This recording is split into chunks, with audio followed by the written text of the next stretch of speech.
नमस्ते भाई।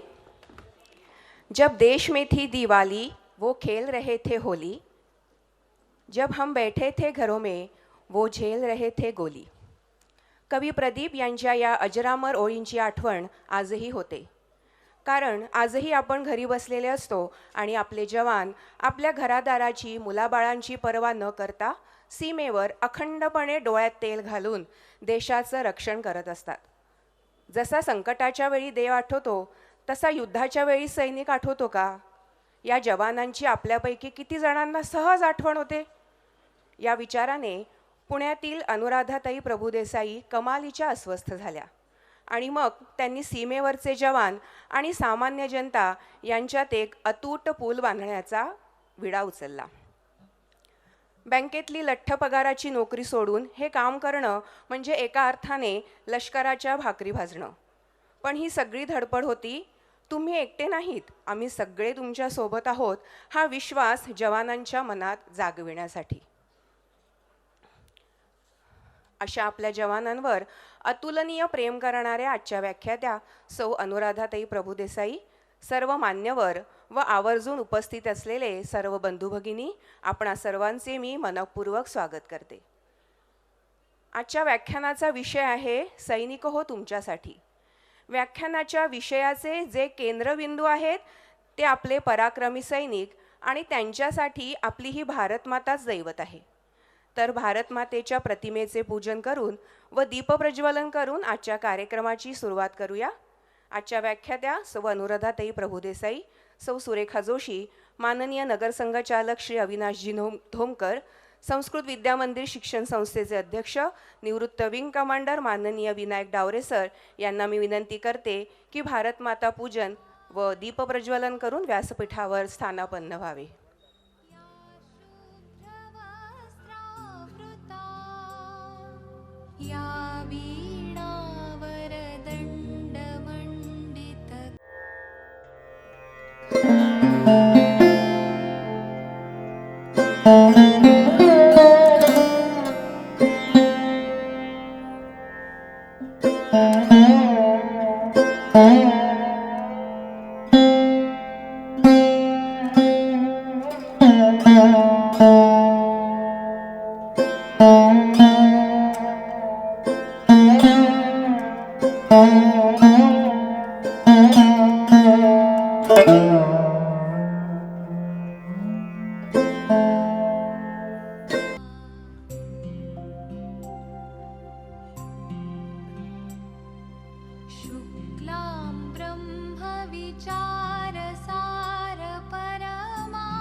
मान्यवरांनी कृपया व्यासपीठावर स्थानापन्न व्हावे।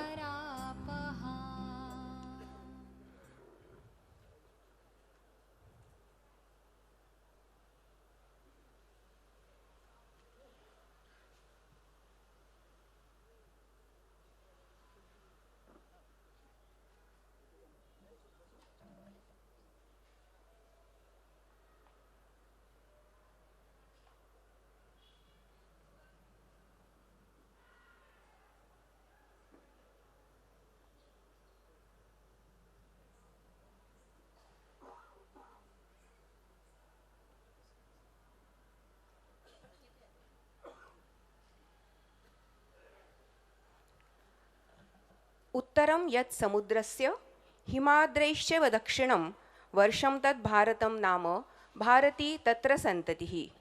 सागराच्या उत्तरेला असलेला व हिमालयाच्या दक्षिणेला असलेला प्रदेश म्हणजे भारत व इथे राहणारी प्रत्येक व्यक्ती म्हणजे भारतीय। आणि भारतीयत्वाचा आपल्या देशावर प्रेम करण्याचा जेव्हा विषय येतो तेव्हा सर्वप्रथम आपल्या डोळ्यासमोर येतात ते आपले पराक्रमी व निडर असे सैनिक। सैनिकांसाठी आपले प्रेम व आदर व्यक्त करण्यासाठी भावी सैनिक असलेले विद्याविकास विद्यालय प्रशालेचे NCCचे विद्यार्थी सैनिकांना मानवंदना देऊन त्यांच्या प्रती आपली कृतज्ञता व्यक्त करतील।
भारत माता की.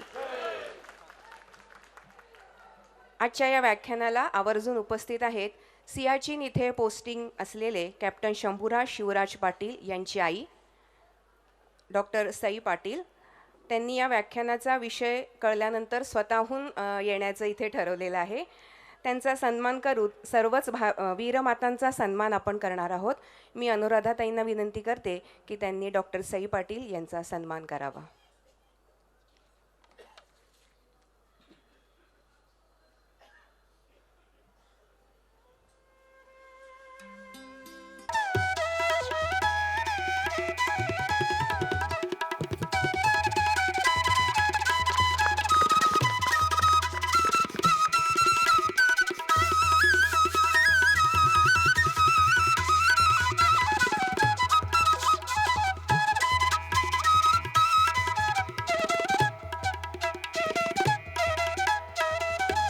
आता जिथे त्यांचं पोस्टिंग आहे तिथे -36 टेम्परेचर आहे.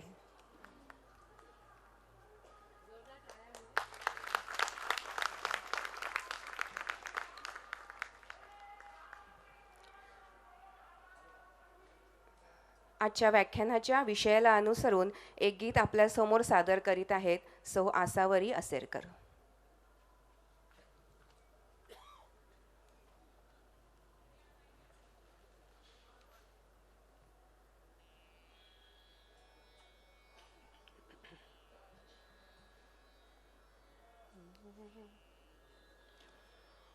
भारतीय नागरिकाचा घास रोज अडतो ओठी, सैनिक हो तुमच्यासाठी, सैनिक हो तुमच्यासाठी.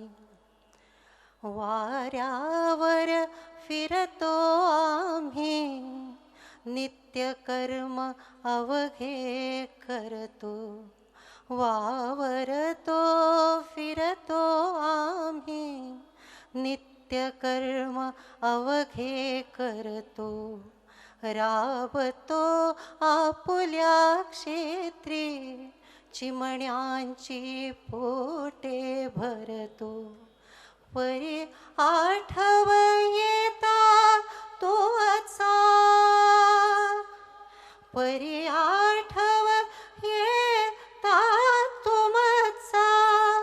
आतडे तुटतसे पोटे, सैनिक हो तुमच्यासाठी, सैनिक हो तुमच्यासाठी. भारतीय नागरिकाचा घास रोज अडतो ओठी, सैनिक हो तुमच्यासाठी, सैनिक हो तुमच्यासाठी. आराम विसरलो आम्ही, आळसामुळी नाथारा. आराम विसरलो आम्ही, आळसामुळी नाथारा. उत्तरेकडून या इकडे, वार्तांसह येतो वारा. ऐकताच का अश्रूंची, ऐकताच का अश्रूंची. डोळ्यात होतसे दाटे, सैनिक हो तुमच्यासाठी, सैनिक हो तुमच्यासाठी. रक्षिता तुम्ही स्वातंत्र्या, प्राणास घेऊनी हाती. रक्षिता तुम्ही स्वातंत्र्या, प्राणास घेऊनी हाती. तुमच्यास्तव आमची लक्ष्मी, तुमच्यास्तव शेती भाती. तुमच्यास्तव आमची लक्ष्मी, तुमच्यास्तव शिपायासाठी झुरतात अंतरे कोटे, सैनिक हो तुमच्यासाठी, सैनिक हो तुमच्यासाठी. भारतीय नागरिकाचा घास रोज अडतो ओठी, सैनिक हो तुमच्यासाठी, सैनिक हो तुमच्यासाठी.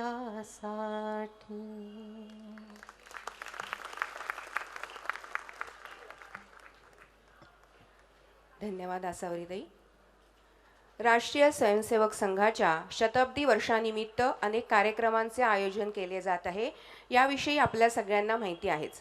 पण एखाद्या सातत्याने चालणाऱ्या, वर्षभर ज्याचा आनंद आपल्याला घेता येईल अशा ज्ञानसत्राचे आयोजन करावे अशी कल्पना आयोजकांच्या मनात आली. त्या अनुषंगाने अरण्येश्वर शाखा व संस्कृत विद्यामंदिर शिक्षण संस्था यांच्या संयुक्त विद्यमाने शिक्षण महर्षी पंडित लक्ष्मीकांत जांभोरकर स्मृती व्याख्यानमालेचे आयोजन करण्यात आले. या व्याख्यानरूपी माळेत विविध विषयांचे पुष्प गुंफण्याची ही कल्पना नक्कीच आपल्यासारख्या रसिक प्रेक्षकांसाठी एक पर्वणीच आहे. आजच्या व्याख्यानाचा विषय निवडण्यामागे देखील एक विशिष्ट कारण आहे. जानेवारी महिन्यात आपला एक राष्ट्रीय सण म्हणजे प्रजासत्ताक दिन आपण साजरा करतो. भारताला 15 ऑगस्ट 1947 रोजी स्वातंत्र्य मिळाले, पण 26 जानेवारी 1950 रोजी भारताचे संविधान लागू झाले. या दिवशी राजधानी दिल्लीत भव्य संचलनाद्वारे भारताची सांस्कृतिक, लष्करी व वैज्ञानिक ताकद प्रदर्शित केली जाते. तसेच ए मेरे वतन के लोगो हे सुप्रसिद्ध गीत याच महिन्याच्या 27 तारखेला गानसम्राज्ञी लता मंगेशकर यांनी सर्वप्रथम गायले होते. ते वर्ष होते 1963. असे म्हटले जाते की हे भावनाप्रधान गाणे ऐकून भारताचे तत्कालीन पंतप्रधान पंडित जवाहरलाल नेहरू यांच्या डोळ्यात अश्रू आले होते. या सर्व घटना लक्षात घेऊन या विषयाची निवड आयोजकांकडून करण्यात आली आहे. आजच्या व्याख्यानाचे अजून एक वैशिष्ट्य म्हणजे आजच्या महिला व्याख्यात्या. त्या अनुषंगाने आजच्या कार्यक्रमाचे संपूर्ण नियोजन हे महिलांनी केलेले आहे. सूत्रसंचालन, आभार, परिचय इत्यादी मंचावरील व्यवस्था असो, सूत्रसंचालन, आभार, परिचय इत्यादी मंचावरील व्यवस्था असो किंवा वृत्तपत्राला निवेदन देणे असो, सर्व व्यवस्था महिलांनी केलेल्या आहेत. त्यासाठी सर्व महिला आयोजकांचे मनःपूर्वक अभिनंदन.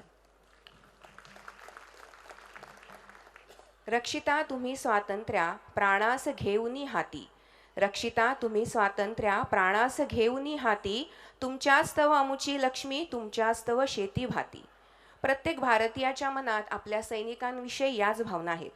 पण आपल्या रोजच्या व्यस्त जीवनात आपण नकळतपणे आपल्या सैनिकांकडे थोडं दुर्लक्ष तर होत नाही ना.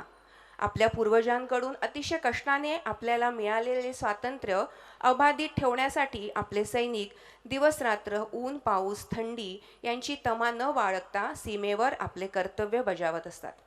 We do difficult things easily, impossible takes some time. अर्थात कठीण गोष्टी आम्ही सहज करतो आणि अशक्य गोष्टींना मात्र थोडा वेळ लागतो. असे सहजपणे म्हणणारे आपले भारतीय लष्कराचे जवान तापमान 50 अंश असो किंवा -30 त्यांच्या कर्तव्यात ते कधीही कसर सोडत नाहीत. केवळ पर्यटक म्हणून 2004 साली लडाखला गेले असताना 1999चे कारगिल युद्ध आपल्यापर्यंत पोचले नाही की काय या विचाराने सौ अनुराधा प्रभुदेसाई व्यथित झाल्या आणि त्यातूनच 2009 साली लक्ष फाउंडेशनची स्थापना केली. सामान्य नागरिक व आपले सैनिक यांच्यातील दुवा बनण्याचे काम या अंतर्गत त्यांनी सुरू केले. त्यांचा व त्यांच्या कामाचा परिचय करून देण्यासाठी सौ अपूर्वा दातार यांना मी आमंत्रित करते.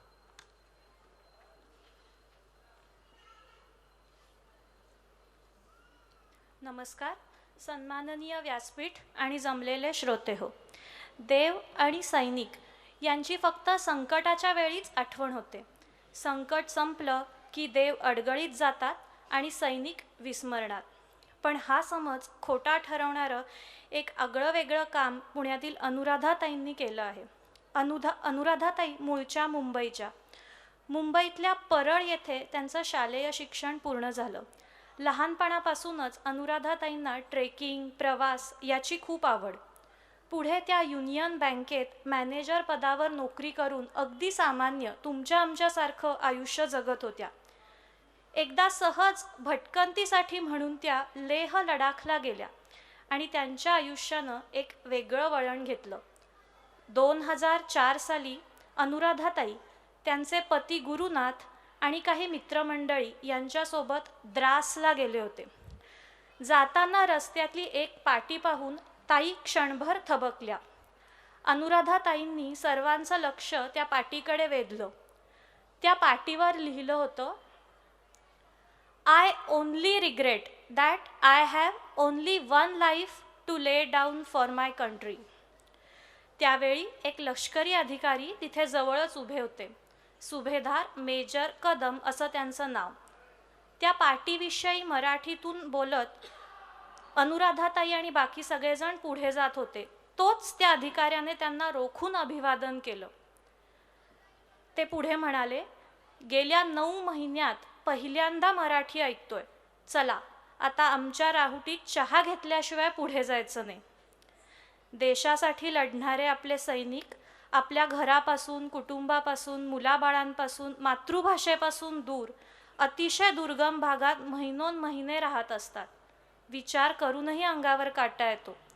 त्याचप्रमाणे त्या सुभेदारांचे बोलणे ऐकून अनुराधाताईंना अस्वस्थ झालं. पण 2 दिवस वाईट वाटून सोडून देणाऱ्या त्या नाहीत. आपलं आणि सैनिकांचं एक नातं आहे आणि त्यांना भेटायला दरवर्षी आपण इथं आलंच पाहिजे असं त्यांनी मनोमन ठरवलं. आजपर्यंत अनुराधाताईंनी आपल्यासोबत 1,500 ते 2,000 लोकांना लेह, लडाख, द्रास आणि कारगिलला नेलं आहे. लोकांना सीमावर्ती भागात न्यायचं, ज्या कठीण परिस्थितीत सैनिक राहत आहेत त्याचा थोडा अनुभव करून द्यायचा, सैनिकांच्या रोजच्या खडतर आयुष्यात थोडा आनंद निर्माण करायचा, सैनिकांना राखी, घरी बनवलेले फराळाचे पदार्थ द्यायचे आणि आम्ही देशाचे नागरिक तुमच्या बरोबर आहोत अशी जाणीव त्यांना करून द्यायची. हा अनुराधाताईंच्या या उपक्रमाचा मुख्य उद्देश. आज सीमेवरील असंख्य जवानांशी अनुराधाताईंचे ऋणानुबंध जुळले आहेत. अनुराधाताईंनी आजपर्यंत Diwali with soldiers, Valentine day with soldiers, युवा प्रेरणा, एक पंक्ती एक सैनिक यासारखे असंख्य उपक्रम राबवले आहेत. सैनिकांची आणि समाजाची नाळ जोडली जावी हा या उपक्रमांचा उद्देश. 2002 सालापासून मेरा देश मेरी पहचान या टायटलखाली अनुराधाताई शाळेतल्या मुलांसाठी कार्यक्रम राबवत आहेत. 2017 सालापासून मेरा देश मेरी पहचान या टायटलखाली अनुराधाताई शाळेतल्या मुलांसाठी कार्यक्रम राबवत आहेत. अनुराधाताईंच्या कामाचं कौतुक म्हणून 2011 साली 8 माउंटन डिव्हिजनचे लेफ्टनंट जनरल रवी दास्ताने यांच्या हस्ते त्यांना एक विशेष करंडक देण्यात आला. दरवर्षी 26 जुलैला होणाऱ्या कारगिल विजय दिवसच्या कार्यक्रमात त्यांना विशेष आमंत्रण करण्यात येतं. सैनिक लोकांपर्यंत पोहोचवण्याच्या उद्देशाने त्यांनी 3 पुस्तके प्रकाशित केली आहेत. राजहंस प्रकाशन आणि अनुराधा प्रभुदेसाई लिखित तुमच्या उद्यासाठी आपला आज देणारा सैनिक हे पुस्तक 26 जुलैच्या कार्यक्रमात प्रकाशित होणं हा अनुराधाताईंसाठी अतिशय भाग्याचा क्षण आहे असं त्या अभिमानाने सांगतात. असंख्य जवानांच्या लाडक्या अनुताई किंवा अनुमावशी आज आपल्यासोबत आहेत. त्यांचं मी पुन्हा एकदा स्वागत करते. धन्यवाद.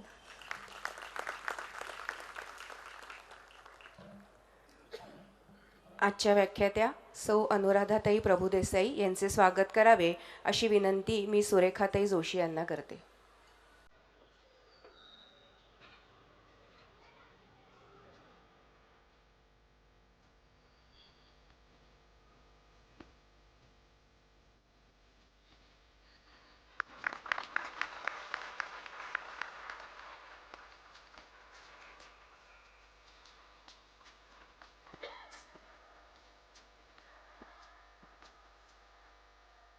धन्यवाद. आजच्या वक्त्यांचे शब्द, त्यांचे विचार तो प्रभाव मनात ठेवूनच आपण इथून जावे या विचाराने आभार प्रदर्शन आपण व्याख्यानाच्या आधीच करणार आहोत. त्यासाठी सौ अर्चना भालेराव यांना मी आमंत्रित करते.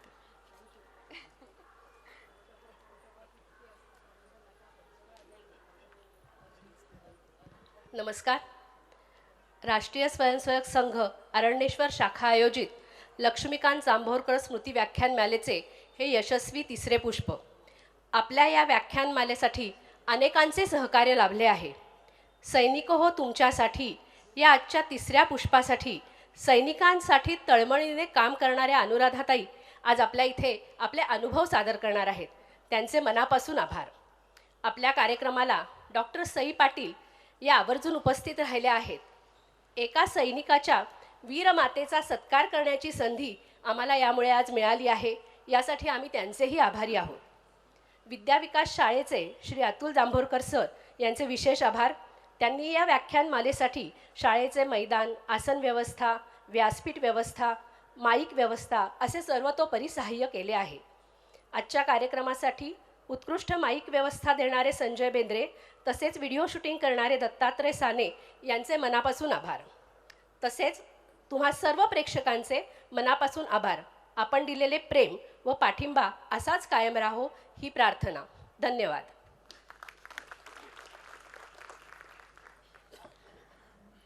आता आपण सगळे अनुराधाताईंचे विचार ऐकण्यास उत्सुक आहोत. सौ अनुराधाताई यांना मी व्याख्यानाला सुरुवात करावी अशी विनंती करते.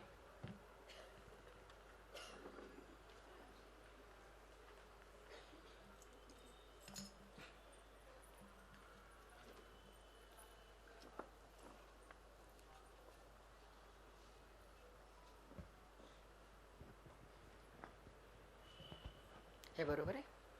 Okay, thank you.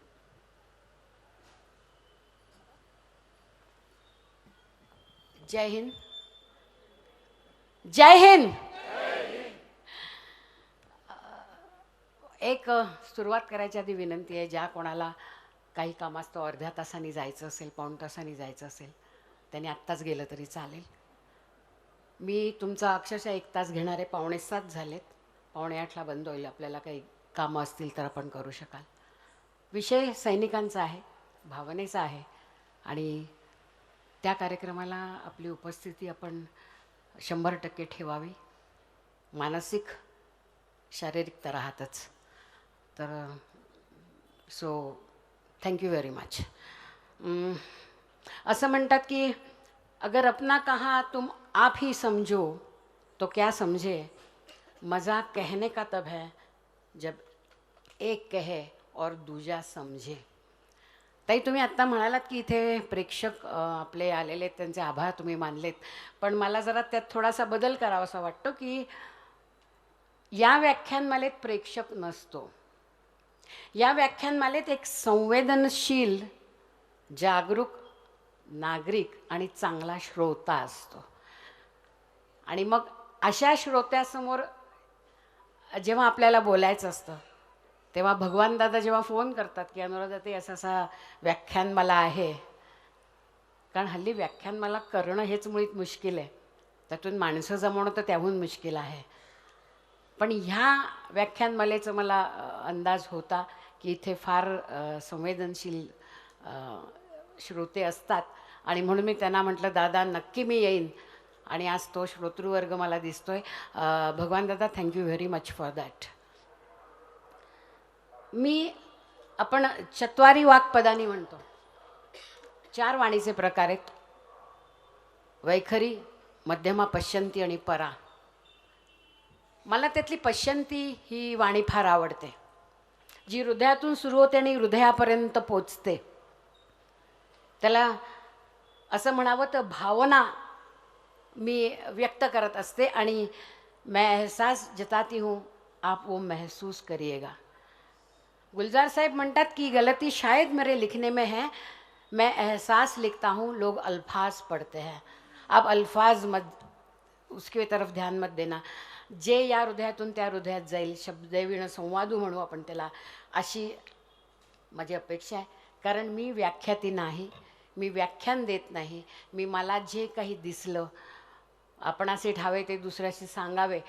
शहाणे सगळे आपण आहातच, त्यामुळे मी काही शहाणे करून सोडावे म्हणून त्याचा पुढचा भाग घेत नाही. पण मला आवडतं, मला जे कळलं ते लोकांपर्यंत समजवायला आणि सांगायला. तर त्या दृष्टीने साधारण 22 वर्षापूर्वी एक दिवस असा येतो, सारा मोहरा फिरून जातो, असं काहीसं माझ्या आयुष्यात झालं. 2004 साल हे आयुष्यातला तो टर्निंग पॉईंट ठरला. आयुष्य माझं मुंबईत, मी बँकेमध्ये काम करत होते, यजमान बँकेमध्ये, मुलगी शिकत होती. मी माझा संसार, माझं घर, माझे अधिकार, मला हवं ते करणं, माझा स्वतःचा संसार निगुतीने करायचा, आणि आपलं जे आहे ते विहीर, त्यातनं दिसणारं आकाश, तेवढं मोठं आकाश, आणि बस चंगे हाल है. ग्रीन हिरवळीवरनं जायचं. खडतर वाटा मी कधी बघितल्या नाहीत, त्या वाटांकडे मी गेलेही नव्हते. पण 2004 साली असं झालं की आम्ही लडाखला फिरायला गेलो. जसं आज यांनी सांगितलं, जस्ट बघायचं होतं, लक्ष्य पिक्चर आला होता तेव्हा, त्यामुळे ते लडाख फार सुंदर आहे कळलं होतं. जवानांशी तोही तिथपर्यंत अजून एवढा संबंध आला नव्हता. आणि मग जेव्हा तिथे मी गेले, आणि साहजिकच आहे ती I only regret that I have but one life to lay down for my country, हे वाचल्यावर एक पहिला धक्का बसला की माझ्याही मी माझं याच्यापुढे काहीतरी वेगळा विचार आहे. आणि मग आम्ही द्रासला गेलो, द्रासला गेलो, आणि जेव्हा मी तिथलं तोलोलिंग, रॉकिन ऑफ हाम, इंडिया गेट, टायगर हिल, हा सगळा तिथला प्रांत बघितला, तो तेव्हा जेव्हा वाटेत मला सुभेदार मेजर साहेब भेटले, तेव्हा ते बोलले की, मी त्यांना माझ्या पद्धतीने विचारलं की सर तुम्ही कुठे राहता. तेव्हा त्यांनी सांगितलं, बघायचं आहे माझा शीशमहाल आहे. आणि त्यांनी बाजूचा एक पत्र्याचं दार जरा असं झटकलं आणि आत गेले. एक पथरीला बेड होता, एक पातळशी गादी होती, एक काळी पेटी जी त्यांच्याबरोबर सदैव असते ती पेटी होती, त्याच्यावर गणपतीचा फोटो, आणि वरती त्यांचा युनिफॉर्म. हा त्यांचा शीशमहाल होता. आणि असाच शीशमहालमध्ये त्यांचे दोघे सैनिक झोपले होते, ज्यांनी रात्रभर तो ब्रिज राखला होता. बरंच काही त्यांच्याकडनं ऐकलं, आणि निशब्द होऊन आम्ही तिथनं बाहेर पडलो. आणि जेव्हा मी त्या विजयस्तंभ, तेव्हा अगदी छोटा होता, 2004 साली तिथे फारसं कोणी जात नव्हतं, जोजिला पासकडे जायचा रस्ता म्हणून लोक तो रस्ता वापरत होते. आणि जेव्हा मी त्या टायगर हिलला बघितलं, टायगर हिलची ती उंची बघितली, आणि जे काही येताना वाटेत दिसत होतं, म्हणजे आमचा ड्रायव्हर म्हणला होता की तिकडे मी असे छोटे छोटे झेंडे बघितले होते. आणि मी म्हटलं, रुको रुको मैं फ़ोटो निकालती हूँ. तेव्हा तो बोलला, ये फोटो में बड़ा दर्द है मॅडम. मला कळलं नाही तो का म्हणतो असा. मी म्हटलं क्यों. तो बोले, यहाँ कारगिल वॉर के समय 30 बंदे बैठे थे जिनके ऊपर वहाँ से रॉकेट लॉन्चर से फायरिंग हुई और वो यहीं शहीद हुए, उनके नाम से ये झंडे हैं. आणि मग मी पुढे गेले आणि विजयस्तंभाजवळ उभी राहिले. काहीच कळत नव्हतं हे नक्की काय झालं होतं, कारण माझ्यापर्यंत कारगिलवर पोचलं नव्हतं. आणि तेवढ्यात एक ऑफिसर आले तिकडे, आणि त्यांनी म्हटलं, काय बघताय तुम्ही एवढं, इथे कोणी एवढं थांबत नाही. मी म्हटलं, कारगिल वॉरबद्दल मला माहीत नव्हतं, मी मुंबईत होते आणि समोर माझ्यापर्यंत नाही आलं, किंवा मी तसदी घेतली नाही समजून घ्यायची may be.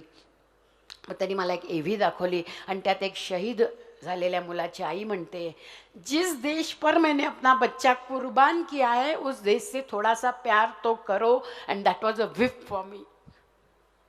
Do I really love my country? No, I love myself. माझं. आणि मग ही माझं करणारी गाडी तत्क्षणी तिथे थांबली. आणि मी त्या तोलोलिंगकडे बघून एवढंच म्हटलं की, आज जर शिवाजी महाराज आमच्यामध्ये आहेत, तर ही 22, 23, 24 वर्षाची जी मुलं आहेत, 99 साली ज्यांनी आपलं समर्पण केलं, त्यांना मी मरू देणार नाही. मी त्यांना जिवंत ठेवीन.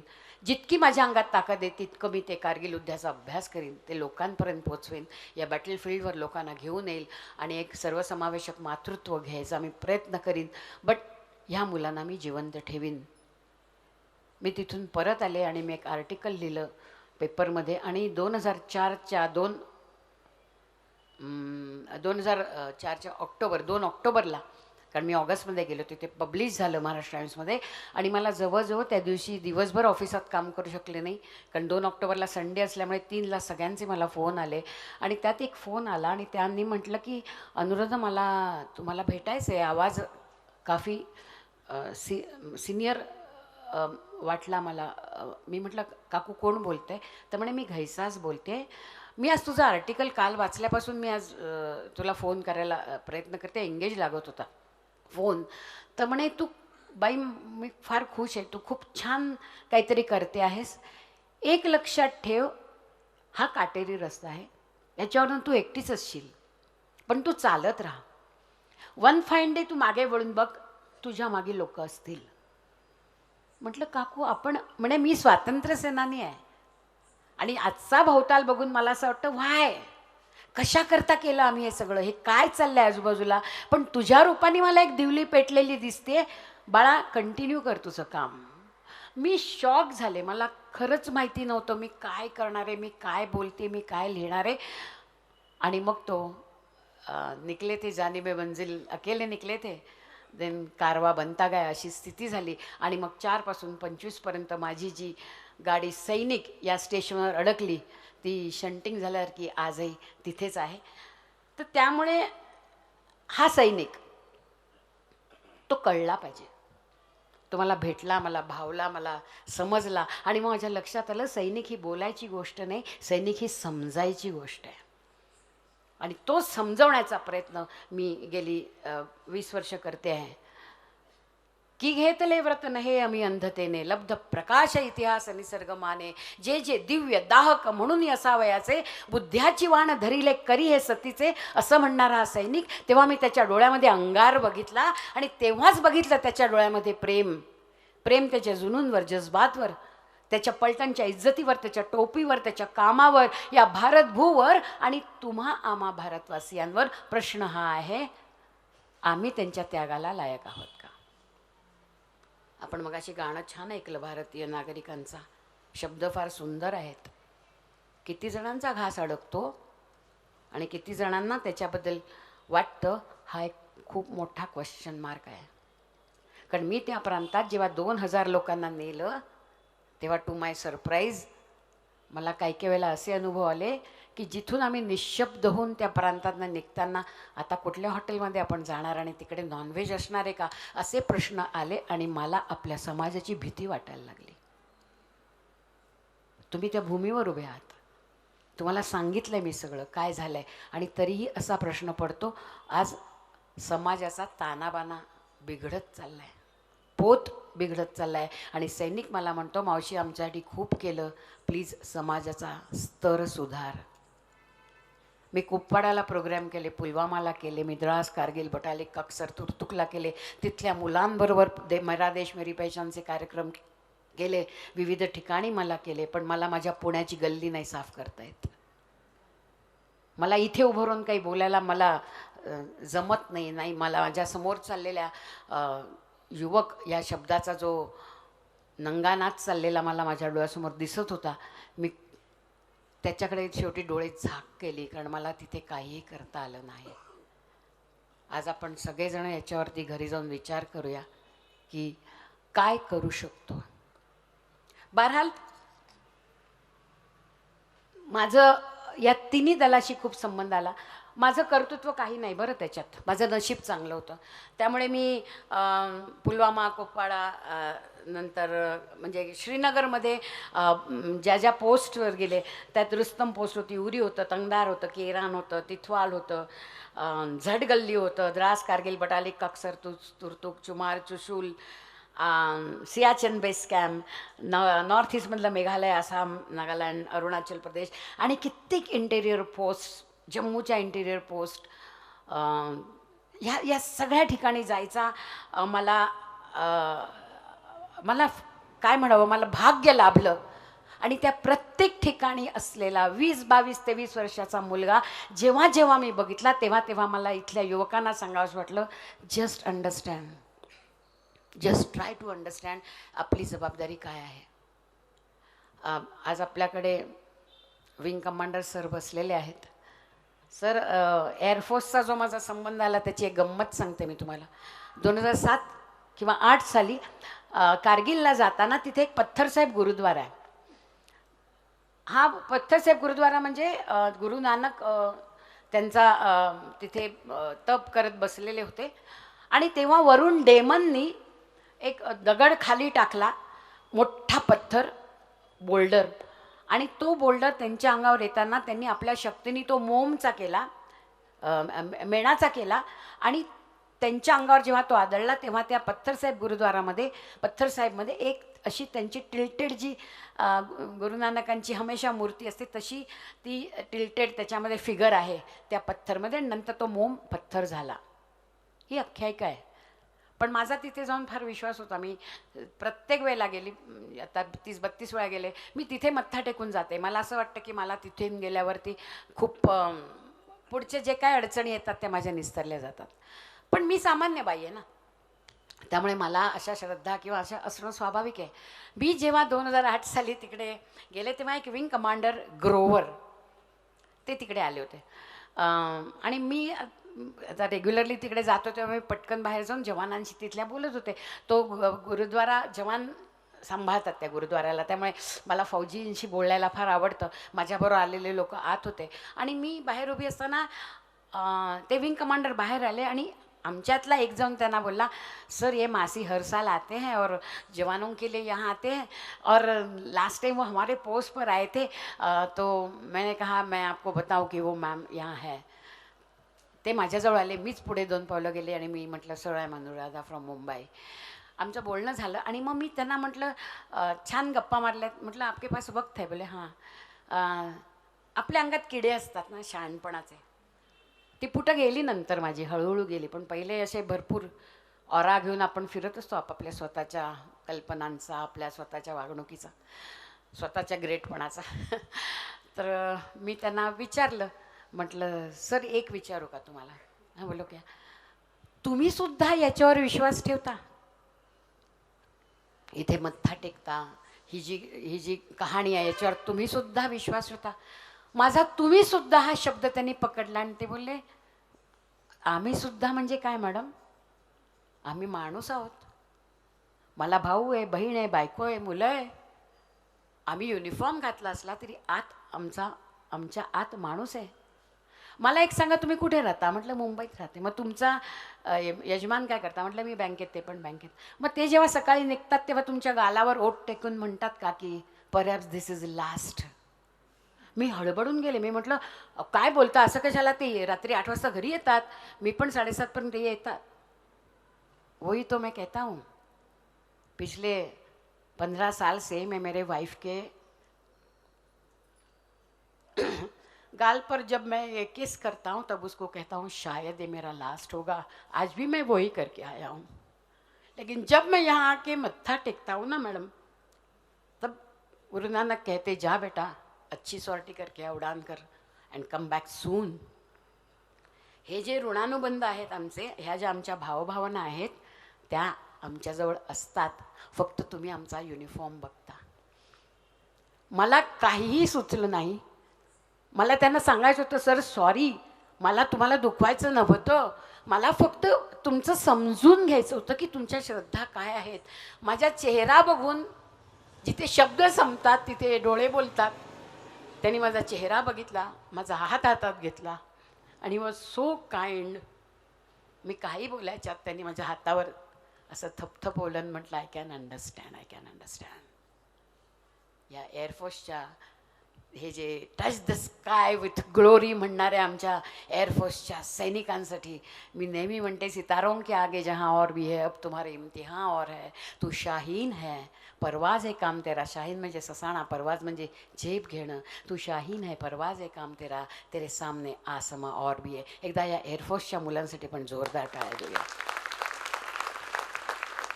सर आपल्याला पण माझ्याकडनं नमस्कार.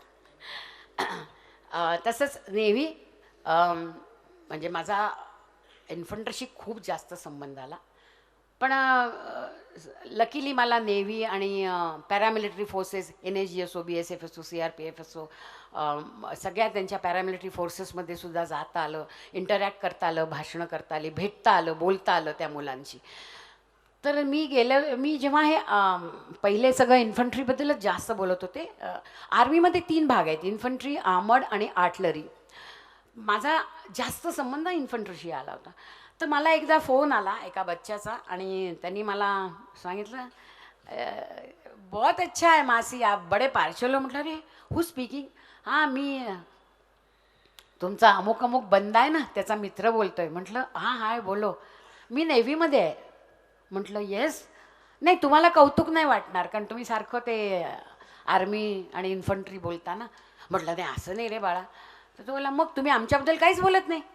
म्हटलं अरे पण मला माहीतच नाही ना, तुम्ही त्या पाण्यात असता, मला कुठे माहिती आहे. मी इथे सगळीकडे गेले त्यामुळे मी त्यांच्या पोज बघितल्यात सगळ्या. मग या की तुम्हाला कोणी अडवलं आहे. म्हटलं क्या बात कर रहे हो. कहाँ हो. विशाखापट्टणम. म्हटलं आ जाऊंगी कोई इशू नहीं है. पक्का आओगे. म्हटलं पक्का आऊंगी. आणि मी विशाखापट्टणमला गेले. अतिशय अतिशय सुंदर तो मुलगा होता. ही वॉज काय म्हणतात त्यांना कमांडर. आणि त्यांनी मग मला आधी त्यांची सगळी शिप दाखवली. आणि ती शिप म्हणजे जी युद्धनौका, त्याच्यात थोडी जागा होती, चालायला जिने होते, रूम्स होत्या, डॉक्टर मेडिकलची फॅसिलिटी होती, डायनिंग हॉल होता. पुढे त्यांचे ते विमानांची जी धावपट्टी असे तसं ते हँगर होते, तिथे विमानं पण उभी होती. लिटल स्पेस होती त्यांच्या ह्याच्यात. आणि मग मी म्हटलं आता मला सबमरीनमध्ये जायचं आहे. तो मला जाणार तुम्ही. येस म्हटलं जाणार. मग त्यांनी मला एक बंदा दिला. मी सबमरीनवर गेले आणि जेट्टीलाच होतं सबमरीन. मी उतरून आत गेले. सबमरीनचं तुम्हाला चित्र आठवत असेल, असे दोन मध्ये एक असा उभा पोर्शन असतो आणि असं एक नळकांड सबमरीन म्हणजे. तर मी गेले त्याच्यावरती चढले आणि त्यांनी सांगितलं ये सबमरीन. म्हटलं अंदर जाना है मुझे. तो बोला आप अंदर कैसे जाओगे मैम. मतलब क्यों परमिशन दी है मुझे बाकायदा, वो भी आने वाले अभी इधर साहब. तो बोला वो नहीं लेकिन आप अंदर जा सकोगे. म्हटलं हाँ क्यों नहीं. मैं कितनी पोस्ट पर गई हूँ इतनी हाईट पे. परत माझ्या अंगातला शहाणपणा. आणि मग त्यांनी सांगितलं चलो फिर. म्हटलं खोलो दरवाजा. तो बोला खोलता हूँ. आणि त्यांनी त्या सबमरीनवरती आपल्या रस्त्यामध्ये कसे ते पिट होल्स असतात ना, तसं त्या सबमरीनवरती असं तो गोल होता. तो असं उघडलं आणि मी आत बघितलं. अशा छोट्या छोट्या छोट्या छोट्या अशा रॉड्स होते आणि आतपर्यंत दिसत होते खोलपर्यंत जायला. जवळजवळ मला वाटतं 15-16 छोटे रॉड्स असतील. आणि मी असं बघितलं. तो बोलला चलो अंदर, भोग तुझ्या कर्माची फळं. म्हणालीस ना जायचंय चला. लाईक म्हणजे रॉक क्लाइम्बिंग आणि रॅपलिंग आपण करतो तसं रॅपलिंग करत मी या साडीमध्ये त्या जिन्यांवरनं खाली गेले.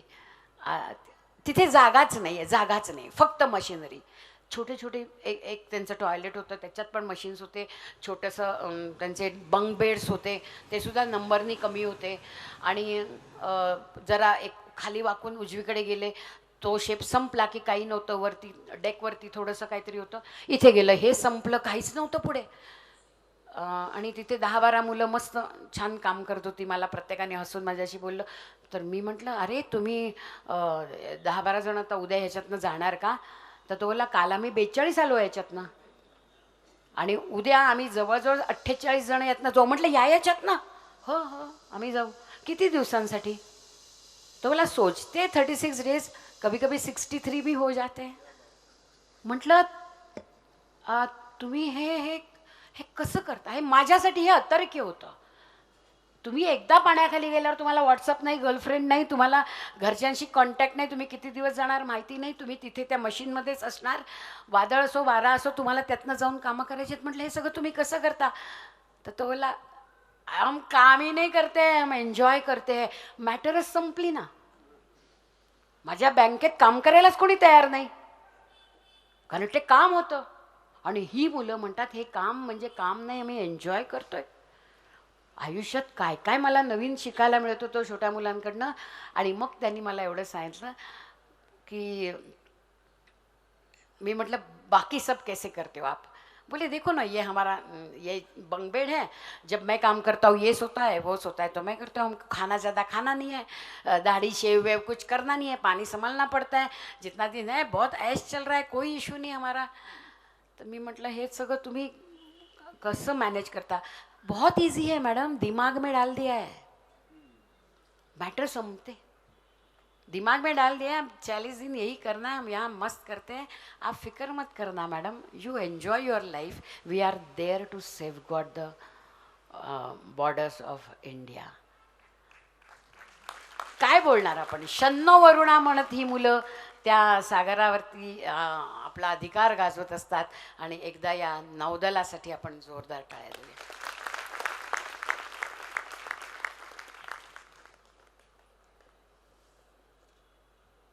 या विजयस्तंभाजवळ जेव्हा मी उभी राहिले होते ना, तेव्हा मला एक 71 सालचं गाणं आठवलं होतं.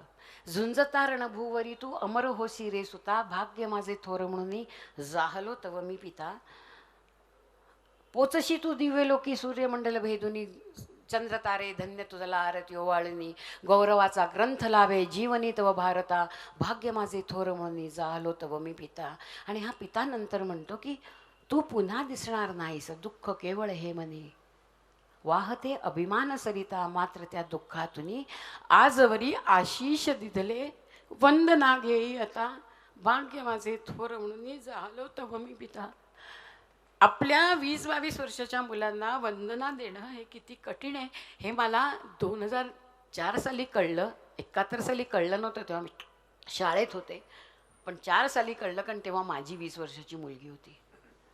आणि मग ह्या पेरेंट्सना जेव्हा मी भेटले तेव्हा माझ्या लक्षात आलं की ती कूस इतकी घट्ट आहे, इतकी घट्ट आहे की त्यातून ही मुलं जी तयार झाली ती मूसच वेगळी आहे.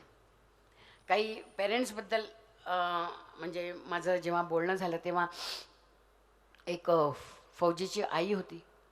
तिने त्या मुलाला सांगितलं, हे बघ बाबा, आता तू फौजमध्ये जाणार आहेस, आजपासून तू या देशाचा पाईक आहेस, तुझा युनिफॉर्म हे तुझं सर्वस्व आहे. आम्ही आता तुझ्या आयुष्यात नाही, कारण तुला संपूर्ण तुझा जो देश आहे तो तुला सांभाळायचा आहे.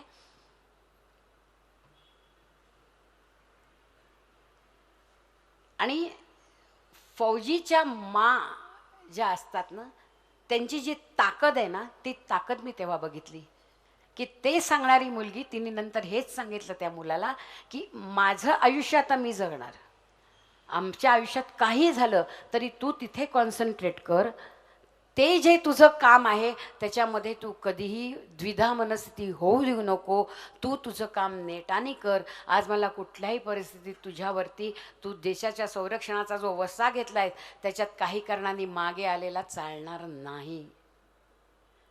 बाळ चालला असे रणात बारी बांधते तोरण, पंचप्राणाच्या जोतनी तुझं करते औक्षण, एकही हुंद का मुखावाटे नाही काढणार, कारण मीच करून या ठेवली तुझ्या तलवारीस धार.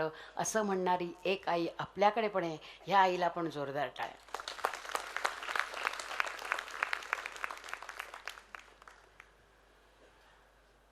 सैनिक कसा बनतो, मला नेहमी त्याचं आश्चर्य वाटतं की त्याला तो बनण्याच्या मागे त्याच्या आईचा, त्याच्या पेरेंट्सचा आणि त्याच्या पत्नीचाही एक खूप मोठा भाग असतो. तर सतीश म्हणजे एक गोष्ट सांगते की मी एका कार्यक्रमाला गेले आणि एक पत्नी होती तिथे, प्रेग्नंट होती ती, आणि ती माझ्या समोर आली आणि मला माहिती होतं की तिच्या नवऱ्याबद्दल माहिती नाही आहे, तो कुठे आहे. तो फौजी आमचा जवळजवळ 10 दिवस तिच्याबद्दल काही कळलेलं नव्हतं. आणि मी त्या कार्यक्रमात होते आणि मला ती आलेली दिसली. माझ्यातली आई हरली आणि मी पटकन उठले. तिच्या डोळ्याला डोळा भिडवणं मला जमत नव्हतं, कारण मला माहिती होतं त्याची न्यूज नाही आहे काय सुद्धा. तर ती माझ्याजवळ आली, तिने माझा हात घट्ट धरला आणि ती म्हणाली, काय मावशी कुठे पळतेस मला बघून. म्हटलं, अगं नाही काय पळत नाही, जस्ट बोलायला गेलं. नाही म्हणे, मला माहिती आहे, मला ह्यांचा जो पत्ता आहे तो माहीत नाही आहे, तो कोणालाच माहीत नाही आहे. पण एक लक्षात ठेव, when there is no news it's a good news in army. आज तू हा विश्वास धर की तो जिथे आहे तिथे तो अतिशय चांगला आहे. उगा डोळ्यातून टिपं गाळू नकोस, छानपैकी तो असणार आहे मजेत. He will come back. एका फौजीच्या बायकोला किती सहन करावं लागतं, काय त्याची ताकद आहे ही मी त्या दिवशी बघितली. तसंच आमचे सतीश भाईसाहेब, मी पुस्तक लिहित होते आणि ते पुस्तक लिहिताना मी त्यांना फोन केला होता की मला लिहायचं आहे तुमच्या मुलावरती. तर मी येऊ का तुमच्याकडे तुम्हाला भेटायला?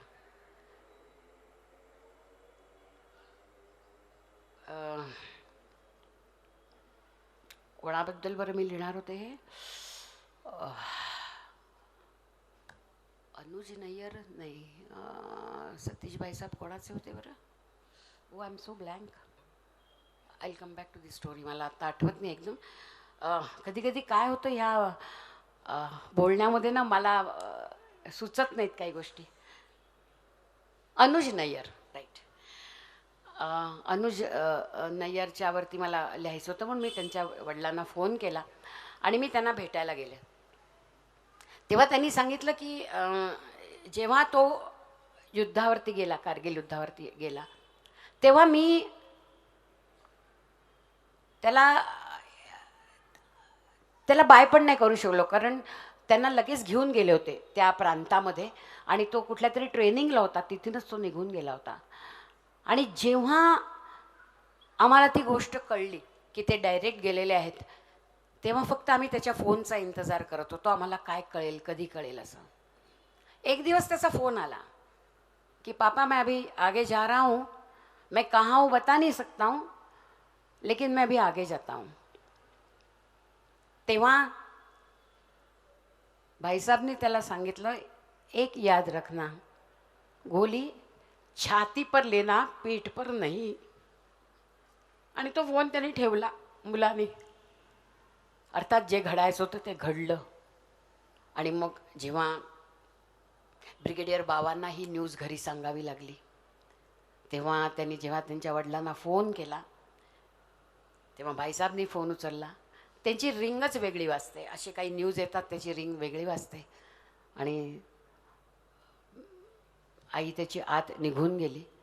आणि भाईसाहेबनी फोन उचलून पहिलं वाक्य बाबा सरांनी मला सांगितलं की, तेव्हा ते त्यांचे हे होते, कर्नल होते. त्यावेळी मी जसा फोन उचलला, सतीश भाईसाहेबनी फोन केल्यावर मी हॅलो म्हटल्यावर त्यांनी मला पहिलं वाक्य हे विचारलं, उसने गोली छाती पर ली या पीठ पर, इतना ही बताओ मुझे. त्यांनी सांगितलं ऑफकोर्स उसने छाती पर गोली ली है. बोले बस हम उनका इंतज़ार करेंगे. आज आई वडिलांचं हे जे काही योगदान आहे आपल्या मुलामध्ये, आज आपल्या मुलाला हे धारिष्ट देणं आणि हे त्याच्याकडनं काम करायला त्याला सबळ सपोर्ट करणं, हे आपण इथे राहणारी माणसं करतो का? सहकार नगरमधनं चांदणी चौकमध्ये गेलेल्या मुलाला आई 3दा फोन करते, कुठे यायचं अजून आला नाहीस. आपण आपल्या मुलांमध्ये इतके इन्व्हॉल्ड असतो आणि अशा वेळेला देशासाठी आपला मुलगा देणार, मग आपलं कर्तव्य फक्त एवढं आहे, त्यांच्या सॅक्रिफाईसला आपण वर्थ आहोत का? हा विचार हा सातत्याने माझ्या मनात प्रत्येक वेळेला 2004 सालापासून हाच प्रश्न आहे, are we worthy of their sacrifice. आणि म्हणून मला आलेले अनुभव हे जेणेकरून प्रत्येकापर्यंत पोचवते की कुठेतरी आपल्या मनामध्ये आपल्या मुलांना, आपल्या नातेवाईकांना, आपल्या बच्चांना, आपल्या तरुणांना सांगावं की बाबा, आयुष्य हे इतकं उधळून टाकण्यासारखं आणि केवळ मजा करण्यासारखं नाही आहे. तुमचंही काही कर्तव्य बनतं ह्या देशाप्रती, आणि ह्याची जागरूकता ही मुलांमध्ये येणं खूप गरजेचं आहे. आणि म्हणूनच लक्ष्य फाउंडेशनची स्थापना करून मी आज सगळ्या गावागावांमध्ये, शहरांमध्ये, वेगवेगळ्या ठिकाणी जाऊन हा सैनिक पोचवायचा खूप प्रयत्न केला. आता त्यातला एक दिमापूरला मी चालले होते. म्हणजे मी याला उतरले, कुठे गुवाहाटीला उतरले होते आणि आम्ही तिथे सैनिकांना भेटून मग मी नंतर निघाले होते. मला जायचं होतं पुढे नागालँडला. नागालँडला जाताना दिमापूरला माझ्या लक्षात आलं, माझा जो ड्रायव्हर होता त्यांनी गाडी अशी अचानक, जी 60च्या स्पीडने चालली होती त्याची गाडी, अचानक त्याने ती एवढ्या जोरात सुरू केली आणि धाडकन त्यांनी पुढे नेऊन केली की मी मागे बसली होती. मी अशी हल्ले आणि एकदम थांबले. तो बोलला, सॉरी सॉरी मॅडम सॉरी, आता स्लो करतो. मी म्हटलं, अरे काय झालं काय? तर तो बोला, आपने देखा नहीं वहाँ बंदे झगड़ा कर रहे थे 2. हाँ, मतलब मैंने देखा कोई लोग झगड़ रहे थे. नहीं, उनके पीठ पर देखा गावठी बंदूक होती एकाच्या पाठीवर. मतलब हाँ देखी. नहीं, वो आपस में तो झगड़ा करेंगे, लेकिन जब फौजी देखते हैं ना, तब वो इमीडिएट उनका बंदूक का निशाना हम पर आता है और वो समझ जाते कि ये इसमें बैठा है, फौजी बैठा है। और आज मुझ पर 20 वर्षाचा मुलगा सांगतो, आज मुझ पर आपकी जिम्मेदारी है, तो ये मैं कर नहीं सकता था, इसके लिए मैंने गाड़ी इतनी जोर से लगाई, I am very sorry madam. म्हटलं अरे लेकिन अपने पैर के नीचे तो वेपन्स है. माझ्याबरोबर सुभेदार मेजर आणि 2 जण होते आणि मी मागे बसले होते. तर त्यांनी सांगितलं क्या है ना मैडम, फौज में एक चीज सिखाई जाती है, बंदूक कभी नहीं चलानी है. ह्यांना जे ट्रेनिंग आहे ना अतिरेकांना ते सिर्फ बंदूक चालवण्याचं आहे. आम्हाला सांगतात बंदूक कधी नाही चालवायची ते, कारण हे सगळे वाट चुकलेले लोक आहेत, पण ते आपलेच आहेत ना, त्यांच्यावर कशी बंदूक मी चालवणार. माझी जबाबदारी तुम्हाला सेफ घेऊन जायचं तिकडे होतं आणि म्हणून आम्ही या सगळ्यांना माफ करतो आणि आम्ही आमचा मार्ग. आम्हाला कित्येक ठिकाणी पत्थर बसतात, आम्हाला कित्येक ठिकाणी काश्मीरमध्ये आम्ही उभे असताना आमच्यावरती थुंकतात लोक, आमच्यावर काही करतात, पण हमें इतना ही कहना कि वो अनजान लोग हैं, समझते नहीं है. भगवान उनका भला करे, हमें अपना कर्तव्य निभाना है. हमने उनकी सिक्योरिटी की जिम्मेदारी के लिए ये वर्दी पहनी है. 22 वर्षाच्या मुलाच्या तोंडून हा असं ऐकणं की ज्याच्या हातात ताकद आहे, उठला तर तो 100 माणसांना तिथल्या तिथे लोळवू शकतो, असा मुलगा जेव्हा आपले हात धर्रे राहून वाटतं, तेव्हा इथे चाललेल्या गुंडगिरीचा संताप होतो. इतकं सुसंस्कृतपणे तो मुलगा बोलत होता माझ्याशी. आणि मग ही गोष्ट मला नेहमी माझ्या लक्षात राहिली की ये बंदे जो है ना वो अलग ही मिट्टी के हैं. त्यांना जे ट्रेनिंग मिळालंय ते इतकं वेगळं मिळालंय की त्याला लायक बनायचा आपण जर प्रयत्न केला तर मला वाटतं ते खूप फलदायी होईल.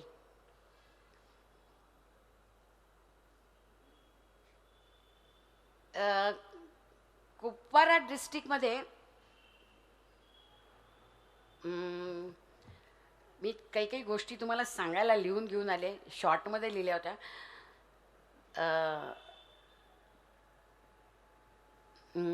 तरीके बदलो इरादे नाही, हे त्यांनी केलं होतं की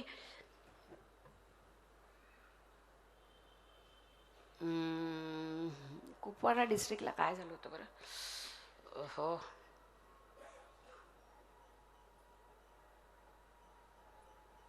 हा पण मी पुढे चालते. मी जोरहाटला गेले होते. जोरहाट तिथे पॅरा SF मुलांबरोबर मी होते. पॅरा SF मी पोचले तोपर्यंत ती मुलं खूप मोठं काहीतरी करून आलेली होती, संपूर्ण दमलेली होती, तिथे बसलेली होती आणि मला मात्र त्यांच्याशी बोलायचं काम सांगण्यात आलं होतं. मी म्हटलं मी तिथे उभी राहिले, पण मला लक्षात आलं की ही मुलं अतिशय थकलेली आहेत. त्यामुळे मी त्यांना असं म्हटलं की तुम्ही आता थकला असाल तर आपण उद्या भेटू, कारण मी आत्ता आहे आज तुमच्याबरोबर इथे. मी जेव्हा असं म्हटलं तुम्ही थकला असाल तेव्हा त्यातला एक बंदा उभा राहिला आणि तो मला म्हणाला आपने क्या बोला. म्हटलं आप थक गए हो गए. मैडम ये वर्ड हम जानते नहीं है, हम थकते नहीं है. आप बात करो, हम सुनेंगे, हमें सुनना है आप किस बात के लिए यहाँ आए हैं और हमें बहुत अच्छा लगेगा आपके मुंह से सुनना. चाहिए तो हम 2 घंटे बात करो, हम यहाँ 2 घंटे बैठे रहेंगे. पॅरा SFची मुलं होती. त्यांचं असं आहे मोटो की you will never see us because we don't exist. Just imagine. तुम्ही कधीही आमच्याबद्दल ऐकणार नाही कारण काही घडलंच नाही. तुमचं अस्तित्व अबाधित राहावं म्हणून आम्ही अस्तित्वहीन होतो. केवढा प्रगल्भ आणि तारुण्यातली ही जबाबदारी. असे तरुण बघितल्यावर मी वेडी झाले. ते जे काही करून येतात ते त्यांना सांगायचं नसतं. ते तिथे त्यांची ॲक्टिव्हिटी करून येतात बॉर्डर क्रॉस करून आणि ते परत येतात आणि आपापल्या तब्येतीत काम करत राहतात. पॅरा SF हा एक वेगळाच अनुभव मी तिथे घेतला आणि त्या प्रत्येकाच्या चेहऱ्यावर मला दिसत होतं 2-2 रात्र ती मुलं झोपलेली नाही आहेत. त्या मुलांचे हात जेव्हा मी हातात घेतले आणि त्यांना शेकहँड केला तेव्हा त्या हातामध्ये इतकी मला जाणवत होती, ताकद होती त्यांच्या हातामध्ये आणि प्रत्येकाच्या दमलेल्या त्या शरीरामध्ये मला जेव्हा दिसलं की नाही या प्रत्येकाला मी काय बोलते ते ऐकायचं आहे, कारण शेवटी कुठेतरी प्रत्येकाला त्याच्या पाठीवर एक थाप लागते. आणि हा सैनिक इतका स्वस्त आहे की त्यांच्याबद्दल कोणीही काहीही वाटेल ते बोलू शकतं आणि ते बोलायची त्यांना परमिशन आहे आपल्याला, कारण आपल्यावरती काही बंधनं नाहीत. आमच्या सैनिकांवर मात्र सगळी बंधनं आहेत. त्यांना जेव्हा मी त्यांच्याशी बोलत होते त्या मुलांशी, तेव्हा त्यांनी मला सांगितलं की madam, freedom is not free, इतना याद रखना, इतना ही आप लोगों को बोलो. Freedom is not free. Everyday soldier gives his life so that you can live yours. हमें इतना ही कहना है. हम हमारी ज़िंदगी आपके लिए यहाँ काम करते रहेंगे, हमें इसके लिए कोई खेद नहीं है. लेकिन अगर कभी आपके मन में आए कि हमारे काम के लिए किसी के मन में एक दुआ हो, तो हमें सिर्फ दुआ चाहिए, बाकी हमें कुछ नहीं चाहिए. जेव्हा त्यांचे अफसर माझ्याबरोबर आले, आम्ही डिनर घेतलं, तेव्हा त्यांनी सांगितलं की ज्या पद्धतीने आम्ही ऑपरेशन्स करतो ही इतकी कठीण आहेत ना मॅडम, की ह्या ऑपरेशन्सना तयार व्हायला वज्राचं काळेच पाहिजे. आम्ही जिथे जातो तिथून येणं अशक्य असतं, पण ही मुलं ते करायला सुद्धा तयार असतात. आणि ही त्यांची ताकद आपल्या समाजाने वाढवणं गरज आहे. जर तुमचा पाठिंबा असेल ना समाजाचा, तर ही मुलं काही करू शकतील. अर्थात ते फारसं त्याच्यात मागे पडत नाहीत पाठिंब्याच्या, पण मला तुमची एक रिक्वेस्ट आहे मॅडम, की प्लीज जाल तेव्हा हे सांगा की we need your support, please support us, म्हणजे आम्ही तुमच्यासाठी अजूनही खूप काही करू शकू. अतिशय वेगळं लाईफ आहे त्यांचं, अतिशय वेगळं लाईफ आहे. आपल्याला आपल्या कल्पनेच्याही पलीकडे ह्या सगळ्या गोष्टी आहेत ज्या घडत असतात तिथे. त्या मी सियाचीन हॉस्पिटलमध्ये गेले होते. मी नेहमी तिथे सियाचीन हॉस्पिटलला जाते, तिथल्या सैनिकांना भेटते आणि त्यांना थँक्स सांगून येते. जेव्हा मी तिकडे गेले तेव्हा मला तिथे सुभेदार मेजर श्रेष्ठा होते. त्यांनी मी फ़ोन केला कि मैं आई हूँ, मुझे आना है. बोले आज ना यहाँ ज़रा थोड़ा माहौल ख़राब है, आपको आना है तो आओ, इसमें कोई फ़र्क नहीं पड़ता है. लेकिन एक शवपेटिका तिकडे आलेली होती, एक यंग बंदा है, उसके पेरेंट्स वगैरह आएंगे, तो थोड़ा माहौल है, आपको आना है तो आ जाओ, इसमें कोई फ़र्क नहीं पड़ता है. मैं बोली नहीं नहीं, मैं अभी नहीं आऊँगी, मैं शाम को आती हूँ. आणि मी त्या सियाचीन हॉस्पिटलमध्ये गेले. तेव्हा त्यांनी माझा एकंदरीत चेहरा बघून म्हटलं, इतना दुख होता है आपको? अरे हम तो जो पैदा हुए ना, आम्ही मृत्यूवरच प्रेम करतो, तुम्ही लोक जगण्यावरच प्रेम करता, त्यामुळे तुम्हाला ते फार सगळं भयंकर वाटतं. आम्ही मृत्यूच्या हातात हात घालून फिरतो मॅडम. आना है आ जाओ भाई, कोई इशू नहीं है, कभी भी आओ, हम तैयार है, असं म्हणत आम्ही राहतो. तुम्हाला सकाळी यायला काय एवढं वाटलं? म्हटलं माझं डेअरिंग नाही झालं, मला ते अस्वस्थ वाटलं. आणि मग तेव्हा त्यांनी मला सांगितलं की जगण्यापेक्षा देशासाठी जीवन झुगारणं हे आम्ही पसंत करतो मॅडम. जीवनाची आसक्ती आपली किती आहे याचा जेव्हा मी विचार केला, तेव्हा अगदी शेवटच्या मरण्याच्या क्षणीसुद्धा आपण म्हणतो अरे माझं जीवन जगायचं राहिलं, मला अजून थोडा वेळ हवा.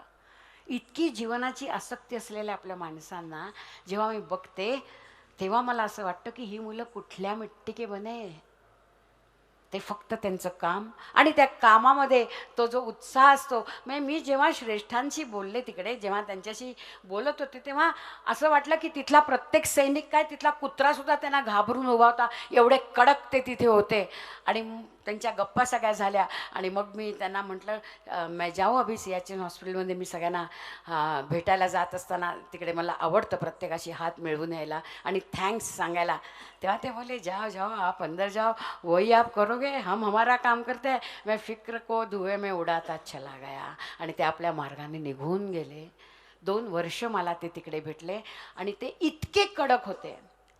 मला तेव्हा असं वाटलं अरे यार, आपण जिंदगीवर किती प्रेम करतो. मौत वर्ड से भी हम कितना बौखला जाते. अरे बापरे, मौत आली तर कसं होणार. आणि ही मुलं तर म्हणतात हातात हात घालून आम्ही निघालोय, आम्ही घाबरत नाही त्यांना.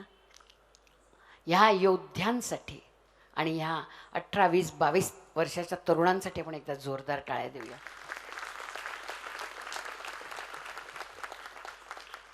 मला नेहमी असं वाटतं की RR मधली जी मुलं असतात ना, RR राष्ट्रीय रायफल, ती तर त्यांचं तर आणिच वेगळं लाईफ आहे.